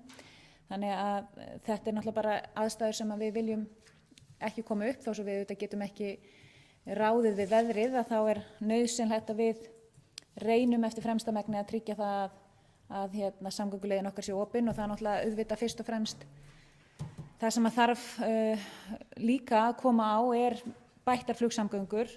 Við erum að færast fetið áfram en þurfum klárlega til þess að þetta verði raunhæfari kostur að fá flug fram og tilbaka kvölds og morgna eða morguns og seinni part til þess að þetta nýtist okkur betur. Þannig að það bara nauðsynlegt að við höldum þessari baráttu áfram og pössum okkur og vonandi núna sáum við að vorboðin kom með lóunni að bara kvöld eða morgunin eftir að lóan kom að þá var byrjað að sigla í Landeyjahöfn. Þannig að vonandi erum við að horfa bara fram á betri og bjartari tíma hvað það varðar. En ég ætla ekki að hafa það lengra að svo stöddu, takk. Já, takk fyrir Hildur Sólveig Sigurðardóttir. Íris Róbertsdóttir, gjörðu svo vel.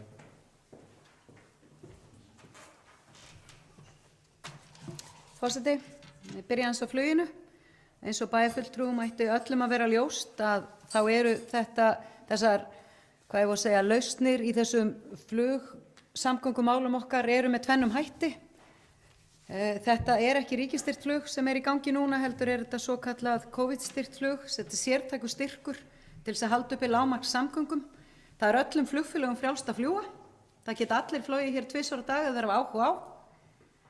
En Vestmannaeyjabær getur því miður ekki stjórna því. En það er markaðslögmáli sem stýrir því að flugfélög sjá sér ekki ástæðu eða getu til að geta flogið hér 2 á dag. Og þess vegna var bara fyrir nokkuð löngu síðan tekið upp samtal við samgönguráðuneytið og sem í framhaldinu fóls og vegagerðinni að vinna gögn og greiningu til þess að hægt sé að fara í útboð á ríkisstyrktu flugi.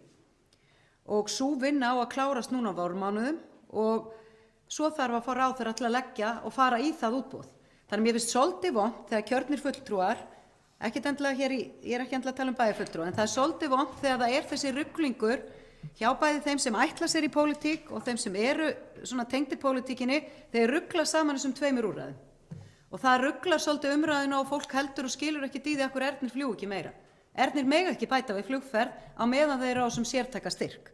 Og Ernir geta heldur ekki flogið fram og tilbaka sama daginn. Bæjarráði margsinnis búið að biðja það og það er alltaf okkar ósk, en því miður meðan ferðirnar eru ekki fleiri þá geta þeir ekki komið því inn í leiðakerfi sitt vegna þess að það er að bæta þá við áhöfn. Þannig að við erum að reyna aðgreina þetta. Við erum með þetta sem átti að vera skammtímalausn sem er, eins og krakkarnir segja, betra en ekkert til þess að láta hlutina ganga, en til þess að við fáum alvöru flugsamgöngur og til þess að vera þetta að fljúga hér kvölds og morgna fram og tilbaka þá þurfum við ríkisstyrt flug. Og það er það sem við erum að vinna í og það er það sem ráðherra hefur verið jákvæður í og er að láta vegagerðina vinna, að það verði fari í útboð, það tekur tíma og það geti þá hafist í haust. En við eigum öll, alveg sama, einhver okkar eru svona að hugsa að reyna að halda áfram að vera bæjarfulltrúar, en önnur eru að hverfa að sviðinu, en við notum náttúrulega öll þennan tíma sem við eigum eftir núna fram að kosningum til þess að berjast fyrir þessu flugi. En það væri rosa gott að við myndum hjálpast að upplýsa svona fólki í kringum okkur hvernig kerfið er.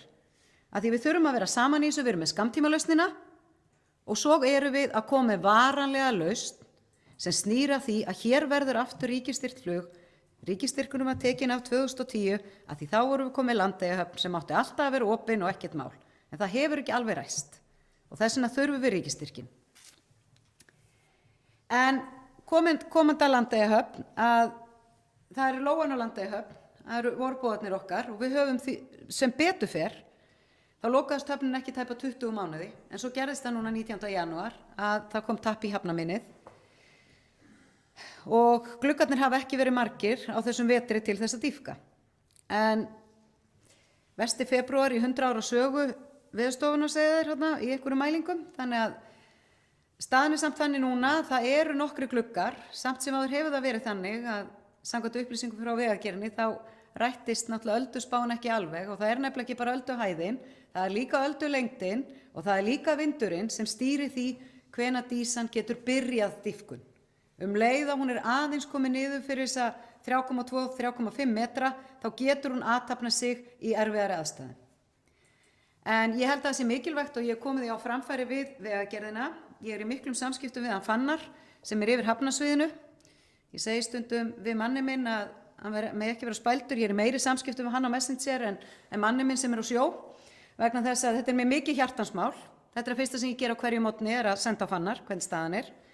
En málið er það að ég er búin að fara fram á þá við vegagerðina að þeir þurfa að upplýsa út á við betur ástæðu þess af hverju dísan er ekki, hvar hún er, við hvaða aðstæður, að því samfélagið okkar hér hefur ofboðslega mikinn áhuga á Landeyjahöfn, eðli málsins samkvæmt. Það fylgist vel með öldustöðunni, það fylgist vel með veðri og svona, en okkur vantar þessar auka upplýsingar og útskýringar.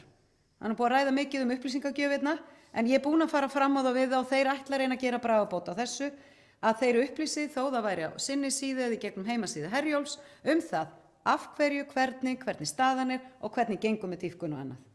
Að ég held að það sé mikilvægt. En svo náttúrulega staðan þannig að það verið að klára útboðsgögnin varðandi viðhaldsdýpkunina. Það aðeins meira að vinna við þau heldur en bara uppfæra þau vegna þess að við erum að fá ýmislegt nýtt inn fyrir baráttu bæjarstjórnar á þessu kjörtímabili. Það meðal annars nú verið fest inn í útboðinu viðhaldsdýpkun yfir vetrartímann sem hefur ekki verið. Það verður sett inn mjög aukin tæknileg geta, 3-4 sinnum meiri afköst á skipinu og aðrir þættir varðandi viðveru og svona sem var ekki í síðasta útboði. Þannig að við munum fá þetta útboð til okkar vonandi í lok apríl til yfirlestrar og svo fer það í formlegt útboð og síðan og í auglýsingu í byrjun maí. Þetta gríðarleg breyting vegna þess að við fengum ekki að sjá síðasta útboð. Þannig að við getum bara verið ánægð og það búið að hlusta á okkur og taka tillit til krafnanna sem við höfum. Varðandi úttektina á Landeyjahöfn, þá verið að vinna að nokkrum útfærslum sem á að skoða og hvað menn vilja gera. Það annars miklar breytingar á höfninni og minni breytingar á höfninni og allavega kannanir á hvað hægt að gera.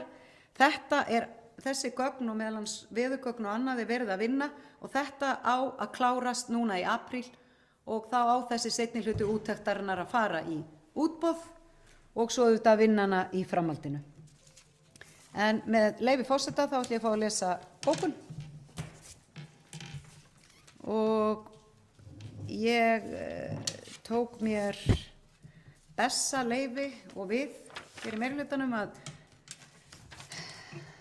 ég setti nú orðið bæjarstjórn en mér ljúft og skylt að taka það út ef að bæjarfulltrúar meirihlutans vilja ekki vera með okkur á bókuninni. Og hún þannig, það fagnaðarefni að verið sé að sigla til Landeyjahafnar. Lykilatriði að Vegagerðin nái að klára dýpkahöfnin í þessum glugga svo hægt sé að sigla í Landeyjahöfn samkvæmt áætlun en ekki samkvæmt flóðatöflu. Bæjarstjórn lýsir ánægju með að útboð á viðhaldsdýpkun og seinni hluta úttektar á Landeyjahöfn fari í útboðsferli í apríl og maí. Útboðið vegna viðhaldsdýpkunar til næstu 3 ára. Bæjarstjórn fagnar því að í útboðinu verður stóraukin krafa afköst og tæknilega getu eins og bæjarstjórn hefur lagt ríka áherslu á. Einnig verður gert ráð fyrir áframhaldandi vetrardýpkun sem nauðsynlegt til að halda höfninni opinni og mikil framför frá því sem áður var. Úttekt á Landeyjahöfn nauðsynleg til að tryggja hámarksnýtingu á höfninni og finna út hvaða breytingar þarf að gera á höfninni svo hún verði sú höfn sem lofað var.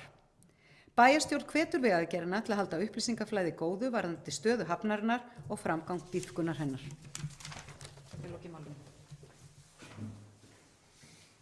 Já, takk fyrir. Íris Róbertsdóttir. Trausti Hjaltason, gjörðu svo vel.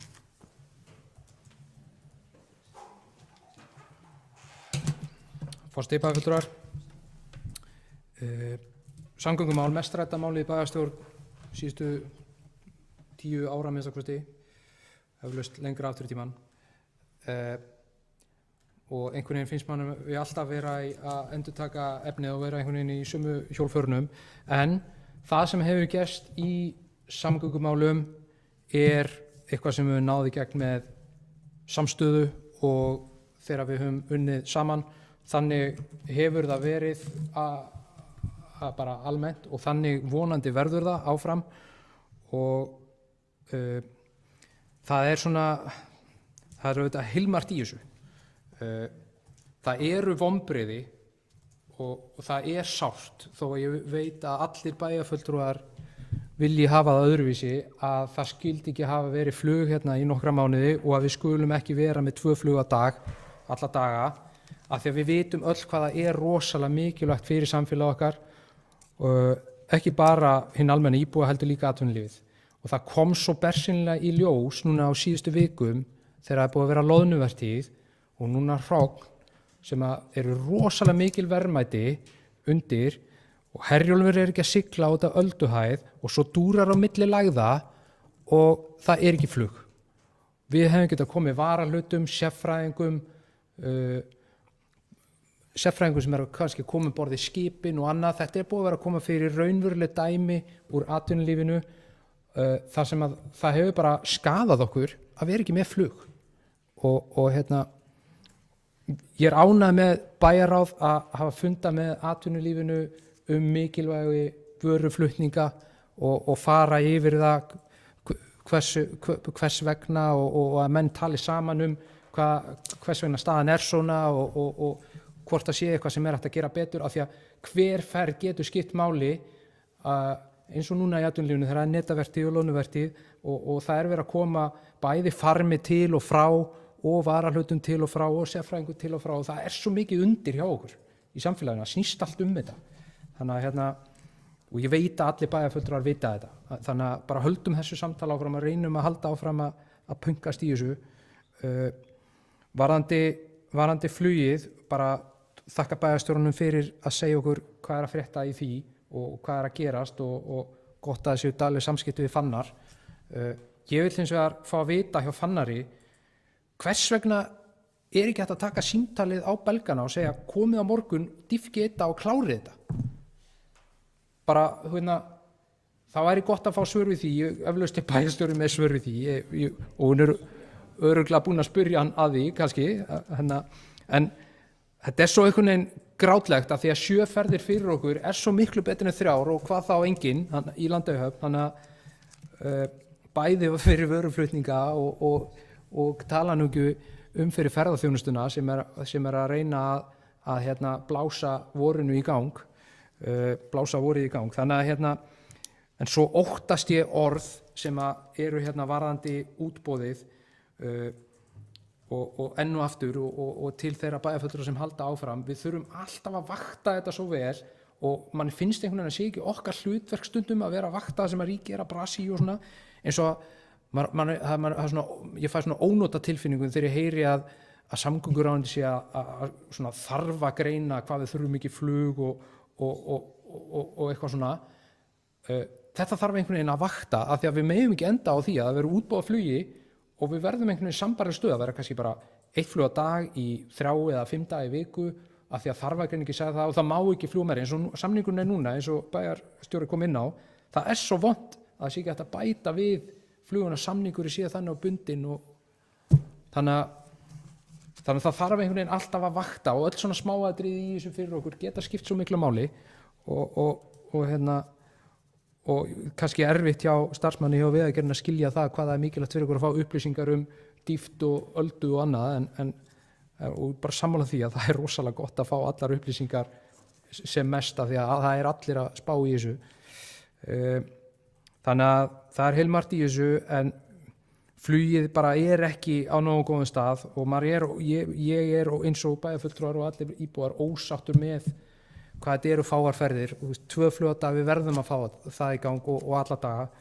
Þannig að reynum að vakta það áfram og pössum upp á að þegar þetta verður boðið út og að vonandi verður það boðið út að verður fjármagn í það. Ég er sammála því að ríkisstyrkflug er það sem við þurfum en þá þarf líka að passa upp á að það séu mögulegar í að tryggja það að það verði þá alla daga, 2 ferðir á dag og varðandi dýfkunna þá er alveg gott að vita hvers vegna getur ekki öflugra skip komið og leyst þetta núna fyrir okkur. Við þurfum að leysa þetta núna og það munar svo mikið afköstin í þessu og auðvitað á að tryggja það í nýju útboði, skárra væri það nú.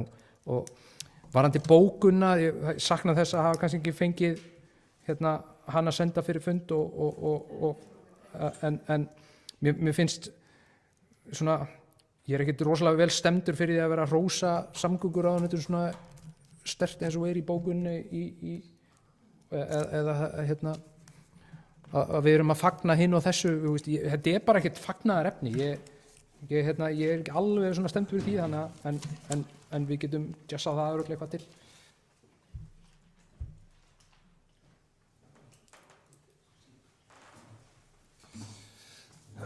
Herri, já, takk fyrir Trausti Hjaltason. Ég ætla að fá að með leyfi varaforseta að leggja smá orð í belg og hleypinni Írisi Róbertsdóttur bæjarstjóra að mér finnst,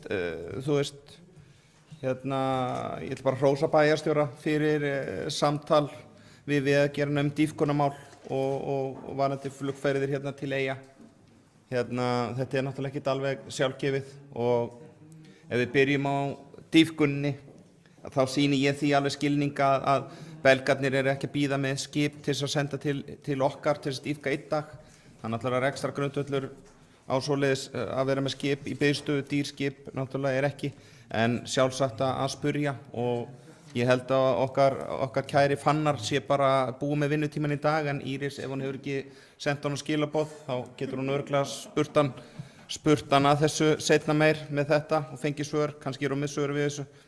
En belgarnir þurfa náttúrulega að koma til landsins líka, það þarf að gefa viður það, þeir þurfa líka viður til þess að dýpka þó þeir afgisti meira og frábært, það sé verið að fara að bjóða þetta út. Við vorum á þeim stað, við skulum ekki gleyma því, það var boðið út án þess að tala við okkur. Þannig að það þó verið allavega að láta okkur vita og tala við okkur. Það er búið að eyða út dýpkunartímabilinum, það var bara verið að dýpka á haustin og svo aftur á vorin. Þannig að við erum nú að taka einhver skref fram að við, hvort við kallum það hænuskref eða einhver önnur skref, þá erum við að taka skref fram að við klálega.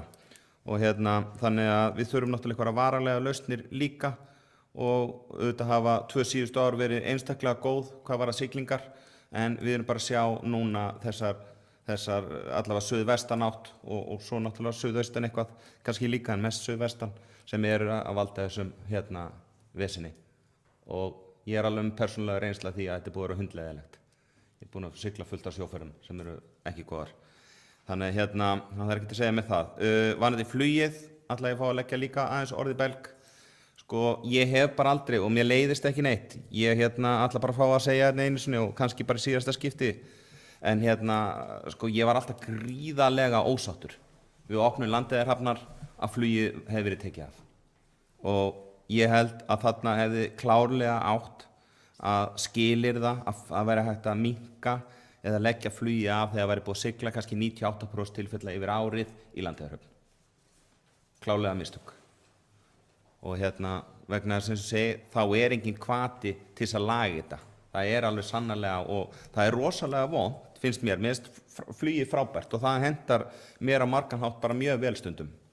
Og ég skil það mjög vel þar sem bæjarfulltrúi Trausti Hjaltason var að koma inn á. Þetta hentar mjög vel mönnum sem var að koma inn í viðgerðir, varahluti og fleira, eða þetta skrepp á fundi í bænum, annars slíkt, frábært, alveg klárt. Það sem kannski var að fara með okkur tímabili var kostnaðurinn var komin út úr öllu valdi. Og þetta var ekki fyrir venjulegan íbúa að taka flugið. Þannig að það er alveg klárlega aðstæður sem að hentar íbúum hér að nota flugið. En við verðum náttúrulega að nota það líka og kannski það vonda við þetta er að þetta er svona slitrótt og sérstaklega eins og við vorum með á síðasta ári, kannski erfiða flugtíma sem henti ekki fólki og ég held að þessi lykilatriði líka eins og þegar flugfélag Erni var að fljúga, það var hækka verð, fækka ferðum, ekki hægt að koma 2 ferðir til Eyja á dag. Þú veist, þetta funkar ekki svona. Við verðum 2 flug til Eyja á dag og þetta sé eitthvað hagstætt verð á þessu og eins og bæjarstjóri er búin að koma inn á að þá er það kannski jákvæði punkturinn við COVID er að við erum með þetta flug í dag. Ef það væri ekki þetta COVID, þá værum við ekki með þetta flug í dag vegna þess að það væri verið að fara yfir gögnin að pæliði með ríkisstyrkt og bjóða út og fleira. Þannig að þetta er kannski eitt af því sem við höfum grætt á COVID þó að það sé ýmislegt vont líka og kannski meiri hlutin en allavega eins og segi, þetta er minn skilningur og ég var að fá að leggja orðið belg í mildtíðin áður en bæjarstjórn kemst að Íris Ólafsdóttir gjörðu svo vel. Forseti, bæjarfulltrúar, ég ætla að byrja hans á fluginu. Ég held bara bæjarfulltrúi Trausti Hjaltason hafi ekki verið að hlusta á mig þegar ég var að útskýra munin á COVID-fluginu og ríkisstyrktarfluginu. Ríkisstyrktarflugið er þannig að í þarfagreiningunni þá eru þeir með einhverjar nauðsynlegar ferðir og einhver viðbót, ekki eins og COVID-flugið sko, en þeir hafa allt frelsi til að fljúga eins mikið á þeir vilja. Það er enginn sem bannar það þú ert með venjulegt ríkisstyrkt flug. Þannig að ég var að útskýra nefnilega þennan mun áðan, þannig að þú varst ekki að hlusta alveg nógu vel á mig. En staðan er samt þannig að við þurfum að vera vakandi og að sjálfsögðu, og ég tek undir með forseta bæjarstjórnar, að það er alveg svakalegt að fólk hafi ekki verið á vaktinni 2010 að láta flugið fara þá, ríkisstyrkin.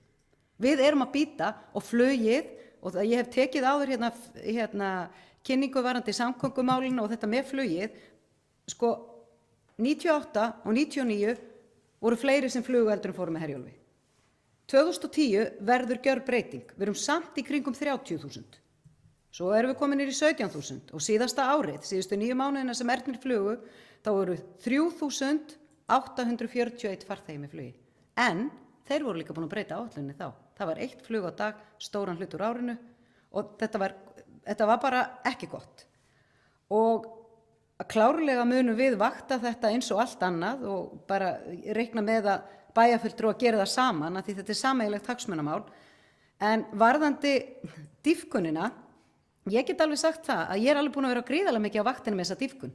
Þegar ég tek við sem bæjarstjóri 2018, þá var enginn búin að vakta það til útboð, ekkert. Það kom aldrei hér inn útboði fyrir dýpkuna 2018. Það var boðið út einhverjum 7 dögum eftir að ég tek við, það var búið í vinnslu allan vetur, útboðið. Þannig að það var slæmt og þess vegna eins og kom fram í máli Trausta Hjaltason áðan, að sjálfsögðu eiga að vera afköst og að sjálfsögðu átti alltaf að vera þarna inni og þetta hefði átt að vera inni í síðast útboði. En þar voru kostnaðurinn 65%, þar var tæknileg geta 35%. Þú gast boðið í með þetta er rastli og þú fengið 0 fyrir tæknilegu getuna ef þú bauðst nógu lága fjárhæði því þú varst með ódýran búnað, þá fékkstu alltaf útboð. Þannig þetta var algjörlega fáránlega uppsett og bara til að rifja upp fyrir bæjarfulltrúa, þá fórum við nú í það og ég gekkst í það, ég fór fram á við Vegagerðina þessu útboðið rift og það var kannað inn í ráðuneytinu og Vegagerðinni, en lögfræðingarnir mátu það þannig að þá þyrfti að greiða út útboðið. Þannig að við tókum nú ýmsa slagi sem eru að skila árangri núna og skipta miklu máli og varðandan Fannar, vinn minn, að því við erum farin að ræða hann hér í bæjarstjórn, þá samþykktum við það hér í bæjarstjórn og eftir samtal mitt við vegamálastjóra það að það yrði leitað að öðru skipi og það var gert. Það var bara engin tilbúin eins og belgarnir að koma í sólarhringinga vegna þess að magnið er svo lítið að það svarar ekki kostnaði og skipin eru bara ekki laus. Það er búið að reyna. Vegagerðin reyndi að fá öflugra skip með í þetta verkefni. Svoleiðis er nefnilega dýpkunarsamningurinn við Björgun, þeir hafa svigrúm til þess að kalla aðra aðilinn og þeir reynda að gera það. En þær upplýsingar sem ég fékk var að það var ekkert skip tilbúið með svona skömmum tíma í svona stuttverkefni. Af því það kostar svolítið fyrir þá að koma til landsins. Já, þeir voru samt ekki tilbúinir í það. Já. Ég veit það, En ég held bara að segja þetta gott. Þetta er svo ráðgætt. Já, takk fyrir Íris Ómarsdóttir, Hildur Sólveig Sigurðardóttir, gjörðu svo vel.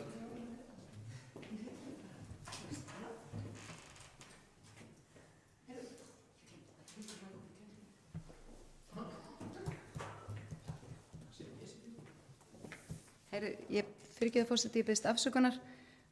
Varðandi það sem bæjarfulltrúi Trausti Hjaltason sagði áðan, hann er eitthvað í vandræðum með bókunina, það er ekkert mál, við getum bara breytt henni í bæjarfulltrúar og hálista og þá getur þú bara, þú veist, að því að þið var svo illa við að vera að hrósa einhver og svona, við viljum samt einhvern veginn, okkur langar að segja það að við erum ánægð með að sé að vera að hlusta á okkur, þannig við viljum ekki taka það út. Fagna því að sé hlusta á okkur?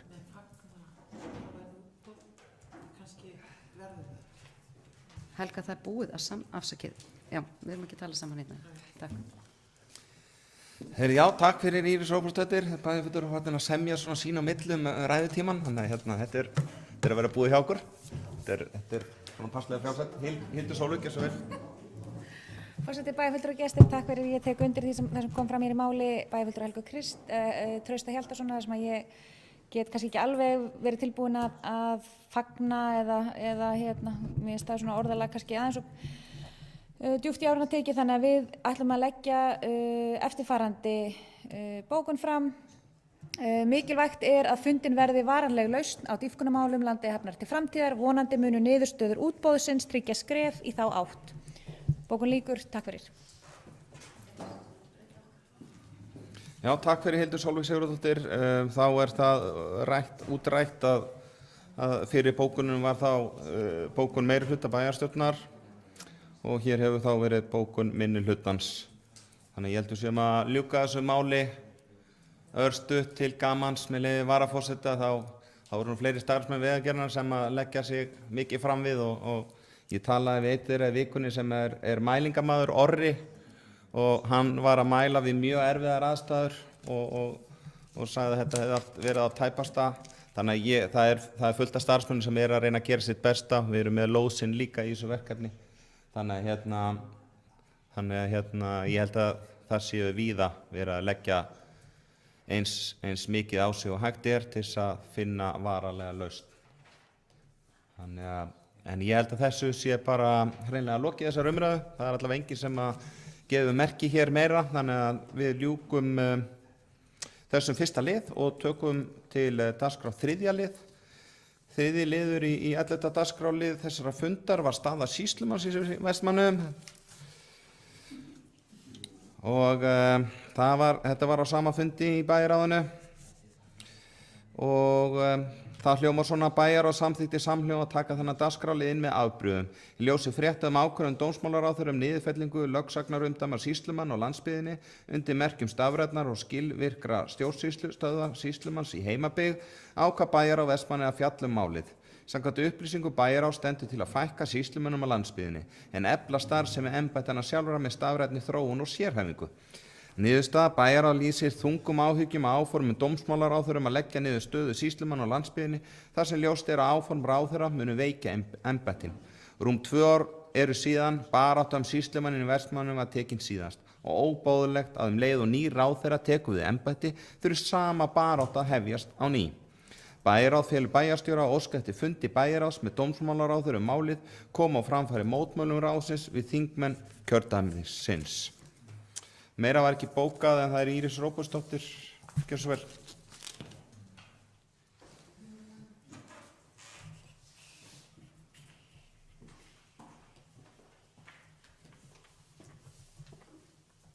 Forseti.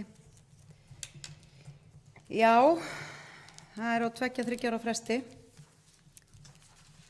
Barátta fyrir sýslumanns starfinu hérna. Við skulum ekki segja embættina því það telst vera skrifstofan. En ég verð að segja eins og að ekki það að þessi hagsmunagæsla sem við þurfum að vera í, hún er alltaf, alla daga, maður getur ekki blikkað öðruvís en að eitthvað gerist liggur við, en þetta allavega, ég held ekki að þetta myndi koma svona fljótt aftur. Ég held að við fengjum nú eitthvað svona smá svigrúm.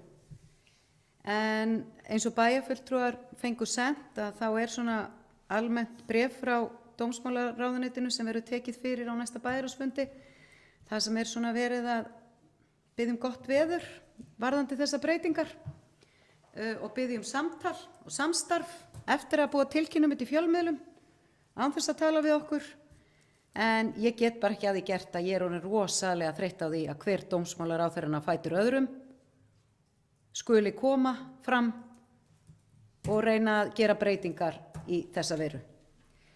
Og ef ég vitna þessi í þetta bréf að þá er verið að ræða það að þetta kalli á grundvalla breytingar á skipulagi sýslumanna að við séum með stafrænar lausnir. Það bara kallar ekkert á það. Það er ekkert sem kallar á það. Það eru með þessir sýslumenn sem eru að innleiða þessar stafrænar lausnir og eru að stýra sínum embættum í átt að stafrænum þáttum. Það hvernig þetta er hvernig skipulagið er að það sé hamlandi þáttur í þessari vegferð, ég bara skil það heldur ekki, og að til þess að hægt sé að festa framsögn og öfluga þjónustu ríkisins í sessi í heimabyggð, þá þarf að ráðast í viðamiklar breytingar. Það þarf bara að fara í rosalega kerfisbreytingar til þess að sé hægt að fara í stafræna þjónustu. Ég bara kaupi þetta ekki heldur. Og svo er óbreytt skipurit með nýju umdæmum sem afmörkuð eru með ósýnilegum múrum, fyrirgeðu með leyfi forseta í lesubréfinu, með nýju stjórnendum í nýju sjálfstæðum stofnunum, fer illa saman við markmiðum stafræna þjónustu. Ég bara skil það ekki heldur. Vegna þess að það eru akkurat þessi sýslumenn alls staðar á landinu sem hafa verið að umbreyta þjónustu embættanna. En rúsínan í pylsuendanum er ekki komin. Svo kemur hérna fjölgun verkefna sem verða unnin allt land.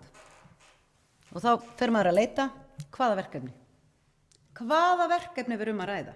Síðast við fengum þetta inn á borð, frá síðasta dómsmálaráðherra, þá voru þó verkefni á kantinu.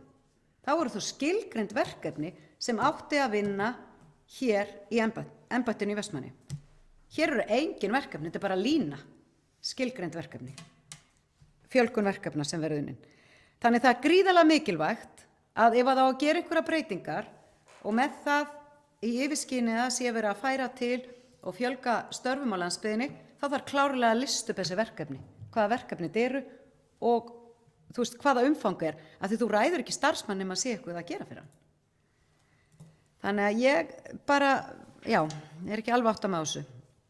En svo er talað það hérna að þessar hugmyndir séu ekki lítt ígrundaðar, heldur byggja á vönduðum greiningum og úttektum á þeim vandamálum sem svona eru lýsandi fyrir sýslumannsembættin í dag. Ég er búin að leita mér upplýsinga og það getur enginn sagt með hvaða greiningar og úttektir þetta eru. En kannski fáum við að vita því. Svo er það varðandi, það var gerð hérna skýrsla sem var gefin út í mars 21, varðandi sýslumenn, framtíðarsýn og umbætur og þjónustur í rekstri, að þessar breytingar séu að styðjast við þá skýrslu. Í þeirri skýrslu var bara ekkert fjallað að þetta vera eitt embætti. Þannig það eru mjög margar spurningar eftir þetta bréf, í rauninni fleiri heldur en eftir lestur fréttarinnar. Þannig að ég ætla að vona það að ráðherra bregðist fljótt við ósk sem ég hef sent fyrir hönd bæjarráðs að við fáum fund með honum og einhverjar meiri útskýringar. Og svo kemur rúsinan í pylsuendanum. Það er ekki búið að ræða þetta í ríkisstjórn og ekki í þingflokkunum. Þannig ég veit ekki hvort að það sé óréttmætt gagnrýni, en ég ætla nú samt að koma með hana hér fram, að mér finnst afskaplega sérstakt að byrja á þeim enda að tilkynna þetta, ekki ræða við sveitarfélögin og það sem sýslumannsembættin eru, ekki ræða þetta í ríkisstjórn, ekki ræða þetta í þingflokkun, heldur bara bomba út fréttinni. Og það verður auðvitað að kergja. Ég meina, við erum alltaf að taka einhverja slagi og maður býður eftir því. Ég hef miklar áhyggjur af vinnuhóp sem er að skoða skipan lögregluembætta. Ætli það veri ekki næsti slagur sem við förum í, að hér eigi að leggja niður lögregluembætti í Vestmannaeyjum. Ég er bara einhvern veginn talandi að vera á vaktinni, Trausti, alla daga. En sko, ég hef miklar áhyggjur af þessu og eins og það sem við vitum í dag, og meira segja þó ég lesi líka heimasíðu dómsmálaráðuneytisins, þá er ég bara engu nær þetta og ég er hrædd við þetta og ég legg til að við stöndum algjörlega í fæturnar og tökum sömu baráttu og við gerðum síðast, en það þarf eitthvað rosalega mikið að koma fram á þessu fundi til þess að ég sé tilbúin að fara inn á þessa vegferð. En mér finnst minnstakosti aðferðafræðin við þetta hefði mátt vera töluvert betri og samtalið og samvinnan líka.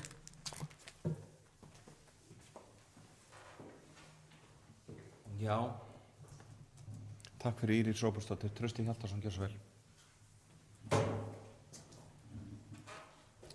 Forseti bæjarfulltrúar, ég sammála hverju einasta orði í ræðu bæjarstjóra. Þetta er óþolandi. Þetta er óþolandi að við skulum alltaf vera að fara á byrjunarreit í þessu máli og þetta er einhvern veginn svona. Það kemur ráðherra og embættismaður segir, herru, það er góð hugmynd að hafa þetta allt í Reykjavík. Og ráðherra segir, já, ok, gerum það. Svo komum við og segjum, herru, það er ekki góð hugmynd að gera það og ráðherra segir, herru, já, ok, við gerum þetta ekki. Svo kemur næsti ráðherra og það gerist nákvæmlega sama. Og þetta er búið að vera svona, ráðherra eftir ráðherra eftir ráðherra eftir ráðherra eftir ráðherra. Alltaf er sömu mennir í vinnu örugglega sem eru með sömu hugmyndina. Þannig að núna er komin nýr ráðherra og það er komin sama hugmynd. Ég kaupi ekki neitt sem stendur í þessu bréfi, ekki neitt. Þetta er algjört rugl og það verður sko ekki gott að vera, það verður forviði. Og sá sem kemur með mest stört í bókunina með þetta mál, ég skal styðja hana. Þannig að þetta er óþolandi. Og ef það er ekkert mál að vera með embætti og skipti bara engu máli hvað þetta er og það er hægt að færa verkefni til hvernig sem er, þá skulum bara vera með þetta allt í Vestmannaeyjum. Við skulum þá bara leggja það til. Við verðum með höfuðstöðunar hér og bara allt klappið og stýrum þessu hér, fyrst það skiptir ekki máli hvað þetta á að vera. Við skulum bara, það verður okkar til að í málinu. Og ég hef heyrt það að það er að skiptum ráðherra úti á miðju kjörtímabili og ég veit það að þegar við förum að útskýra okkar mál þá er búið að vera þannig að það hefur verið hlustað. Þórdís Kolbrún hlustaði og var mjög viljug í að hætta við.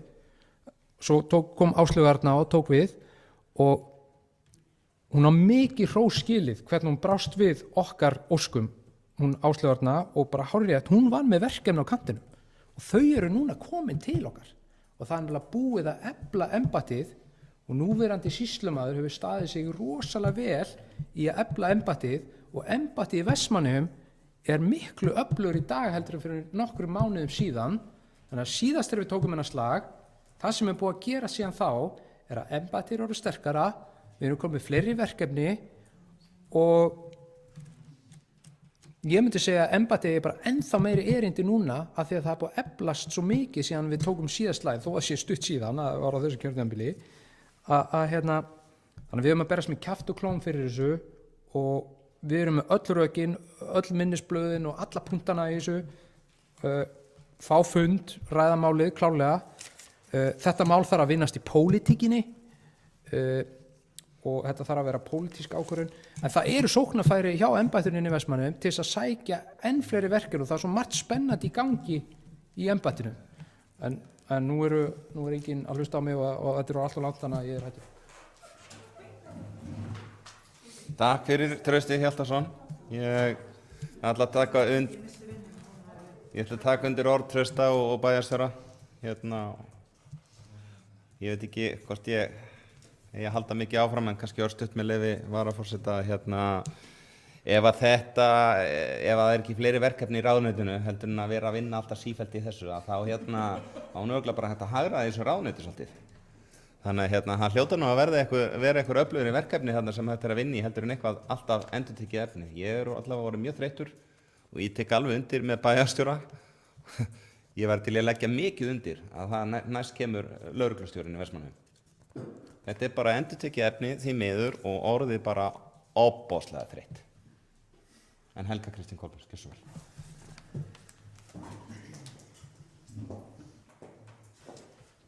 Forseti, bæjarfulltrúar. Já, ég stýri embættismaður á vegum ríkisins í hinu starfi mínu og mínu aðalstarfi og það er nú bara þannig að það er stefna núna að fækka kennitölum hjá ríkinu. Og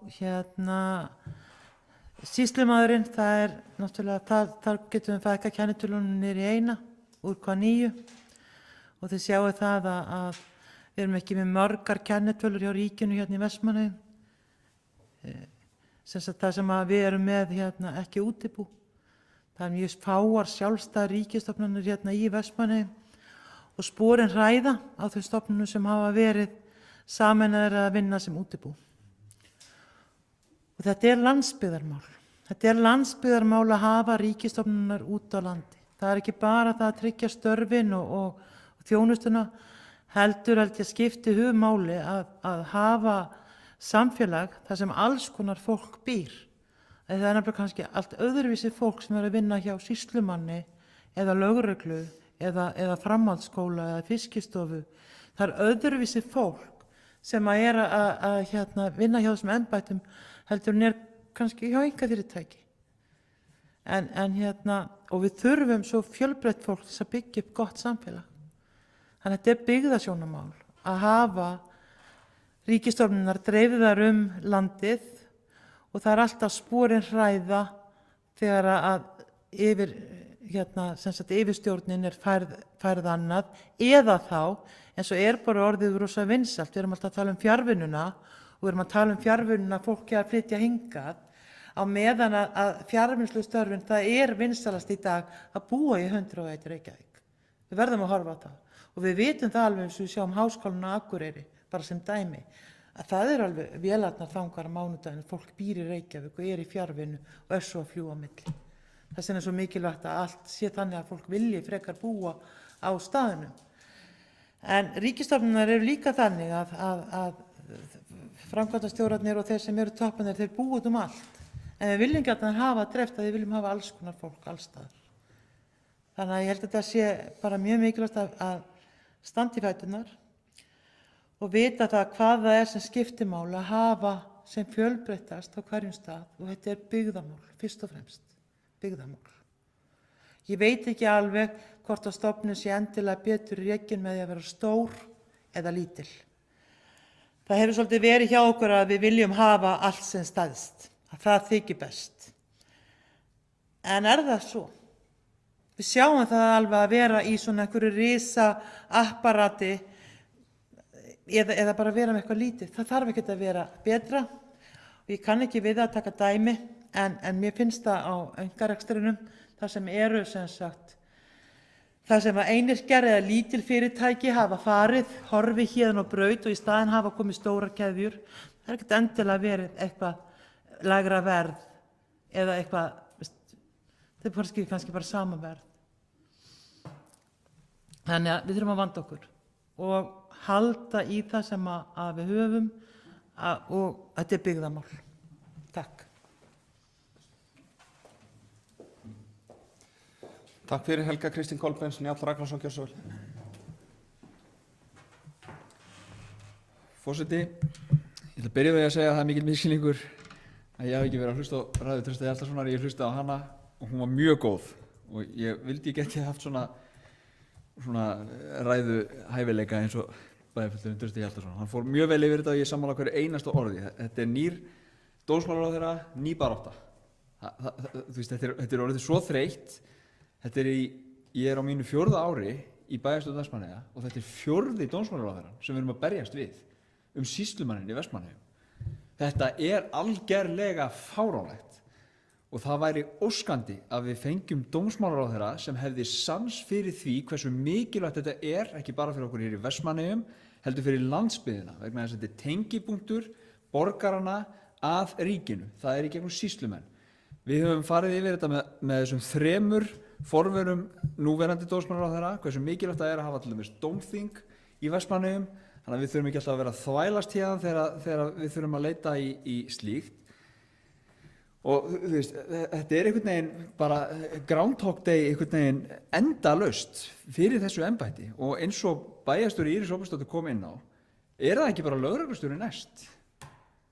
Þú veist, bara maður er algjörlega orðinn gáttaður á þessu og eins og ég sagði hérna á við okkur bara sárvantar dómsmálaráðherra sem að getur haft skilning á mikilvægi þessara embætta á landsbyggðinni.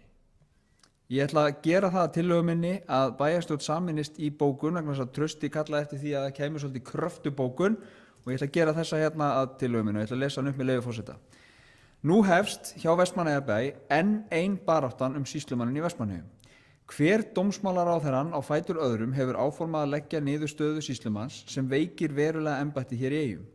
Þá er óboðlegt að ráðherra sendi bæjaryfirvöldum bréf þar sem áformin eru reifuð og óskaði eftir samstarfi 6 dögum eftir að lesa mátti tilkynningu þau í fjölmiðlum. Eðlilega hefði verið að ráðherra kynnti sveitarfélögum áform sín fyrirfram. Mikilvægt er að fundur með ráðherra og bæjarráði fari fram sem fyrst og hefur ráðið óskað eftir honum. Engin ný verkefni eru skilgreind í yfirferðinni hjá ráðherra en það er nauðsynlegt að þau séu skilgreind sé það ætlun ráðherra að styrkja embættin. Bæjarstjórn Vestmannaeyja mótmælir þessum áformum harðlega og þar sem ekki er hægt að sjá hvernig þetta á að styrkja embættin munum við gera allt sem í okkar valdi stendur til þess að reka ráðherrann tilbaka með áform sín líkt og forvera sinna og vinna í því að starfsemi embættisins í Eyjum verði eflt enn frekar.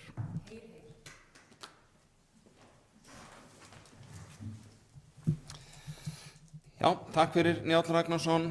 Það er spurning hvort það þurfi fleiri tillögur, hvort þetta sé ekki bara ásættanlegt. Trausti Hjaltason hefur byrjað á málið, gjörðu svo vel. Bara örstutt, forseti bæjarfulltrúar. Ég er svona bara velti fyrir mér hvort það væri sterkt að hnykkja á því að embættið hérna hefur verið að styrkjast núna undanfarið og að það er sterkara en það var, þannig að það er búið að vera að sækja verkefni og það kannski held að myndi alveg gagnast okkur að hafa það kannski í bókunni. Já, fyrir tilstýtti sýslumann sko. Og hérna og það er auðvitað eitthvað sem við þurfum síðan að við getum, en það kannski er ekkert aðalatriði en við þurfum, það er allavega svona eitt af lykilatriðunum í þessari baráttu að benda á það að það er alveg hægt að vera að efla þessi embætti út af landsbyggðinni og færa verkefni til þeirra. Okkar embætti er akkurat búið að sýna það, að það sé hægt.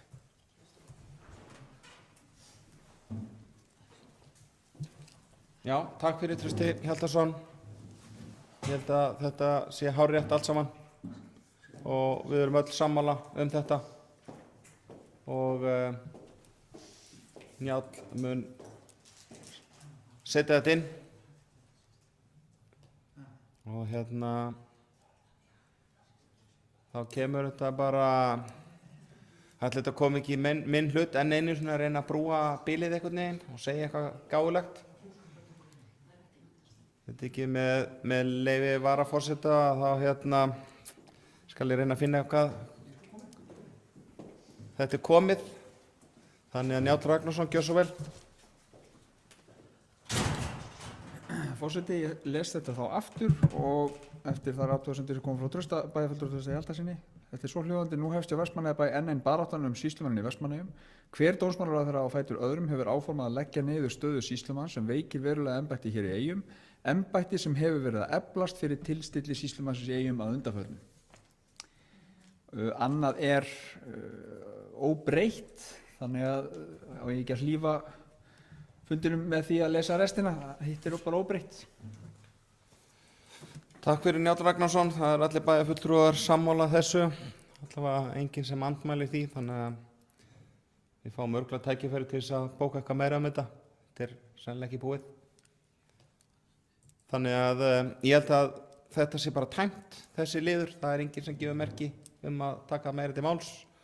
Liðir 2 og 4 til 10 liggja fyrir til upplýsinga. Nú bara áður en að bæjarfulltrúar loka tölvunum þá bara þeir renni yfir hjá sig hvort það hafi ekki borist allt til okkar ritara, allar bókanir. Það er ein og ein svona sem gæti vantað. Þetta auðveldar vinnu við frágang fundagerðar ef þetta sé allt saman. Nú ég ætla ekki að lengja þetta öðru leyti. Það er stutt í næsta fund, hann er 5. 7. apríl næstkomandi þar sem fyrir umræðum ásreikning fer fram. Þakka bæjarfulltrúum fyrir fundin í kvöld og hann hafi verið í lengra lagi. Já, 5. maí, það eru 2 fundir eftir fram á kosningum. Þannig að við ljúkum þessu þá í kvöld, klukkan er 21:39.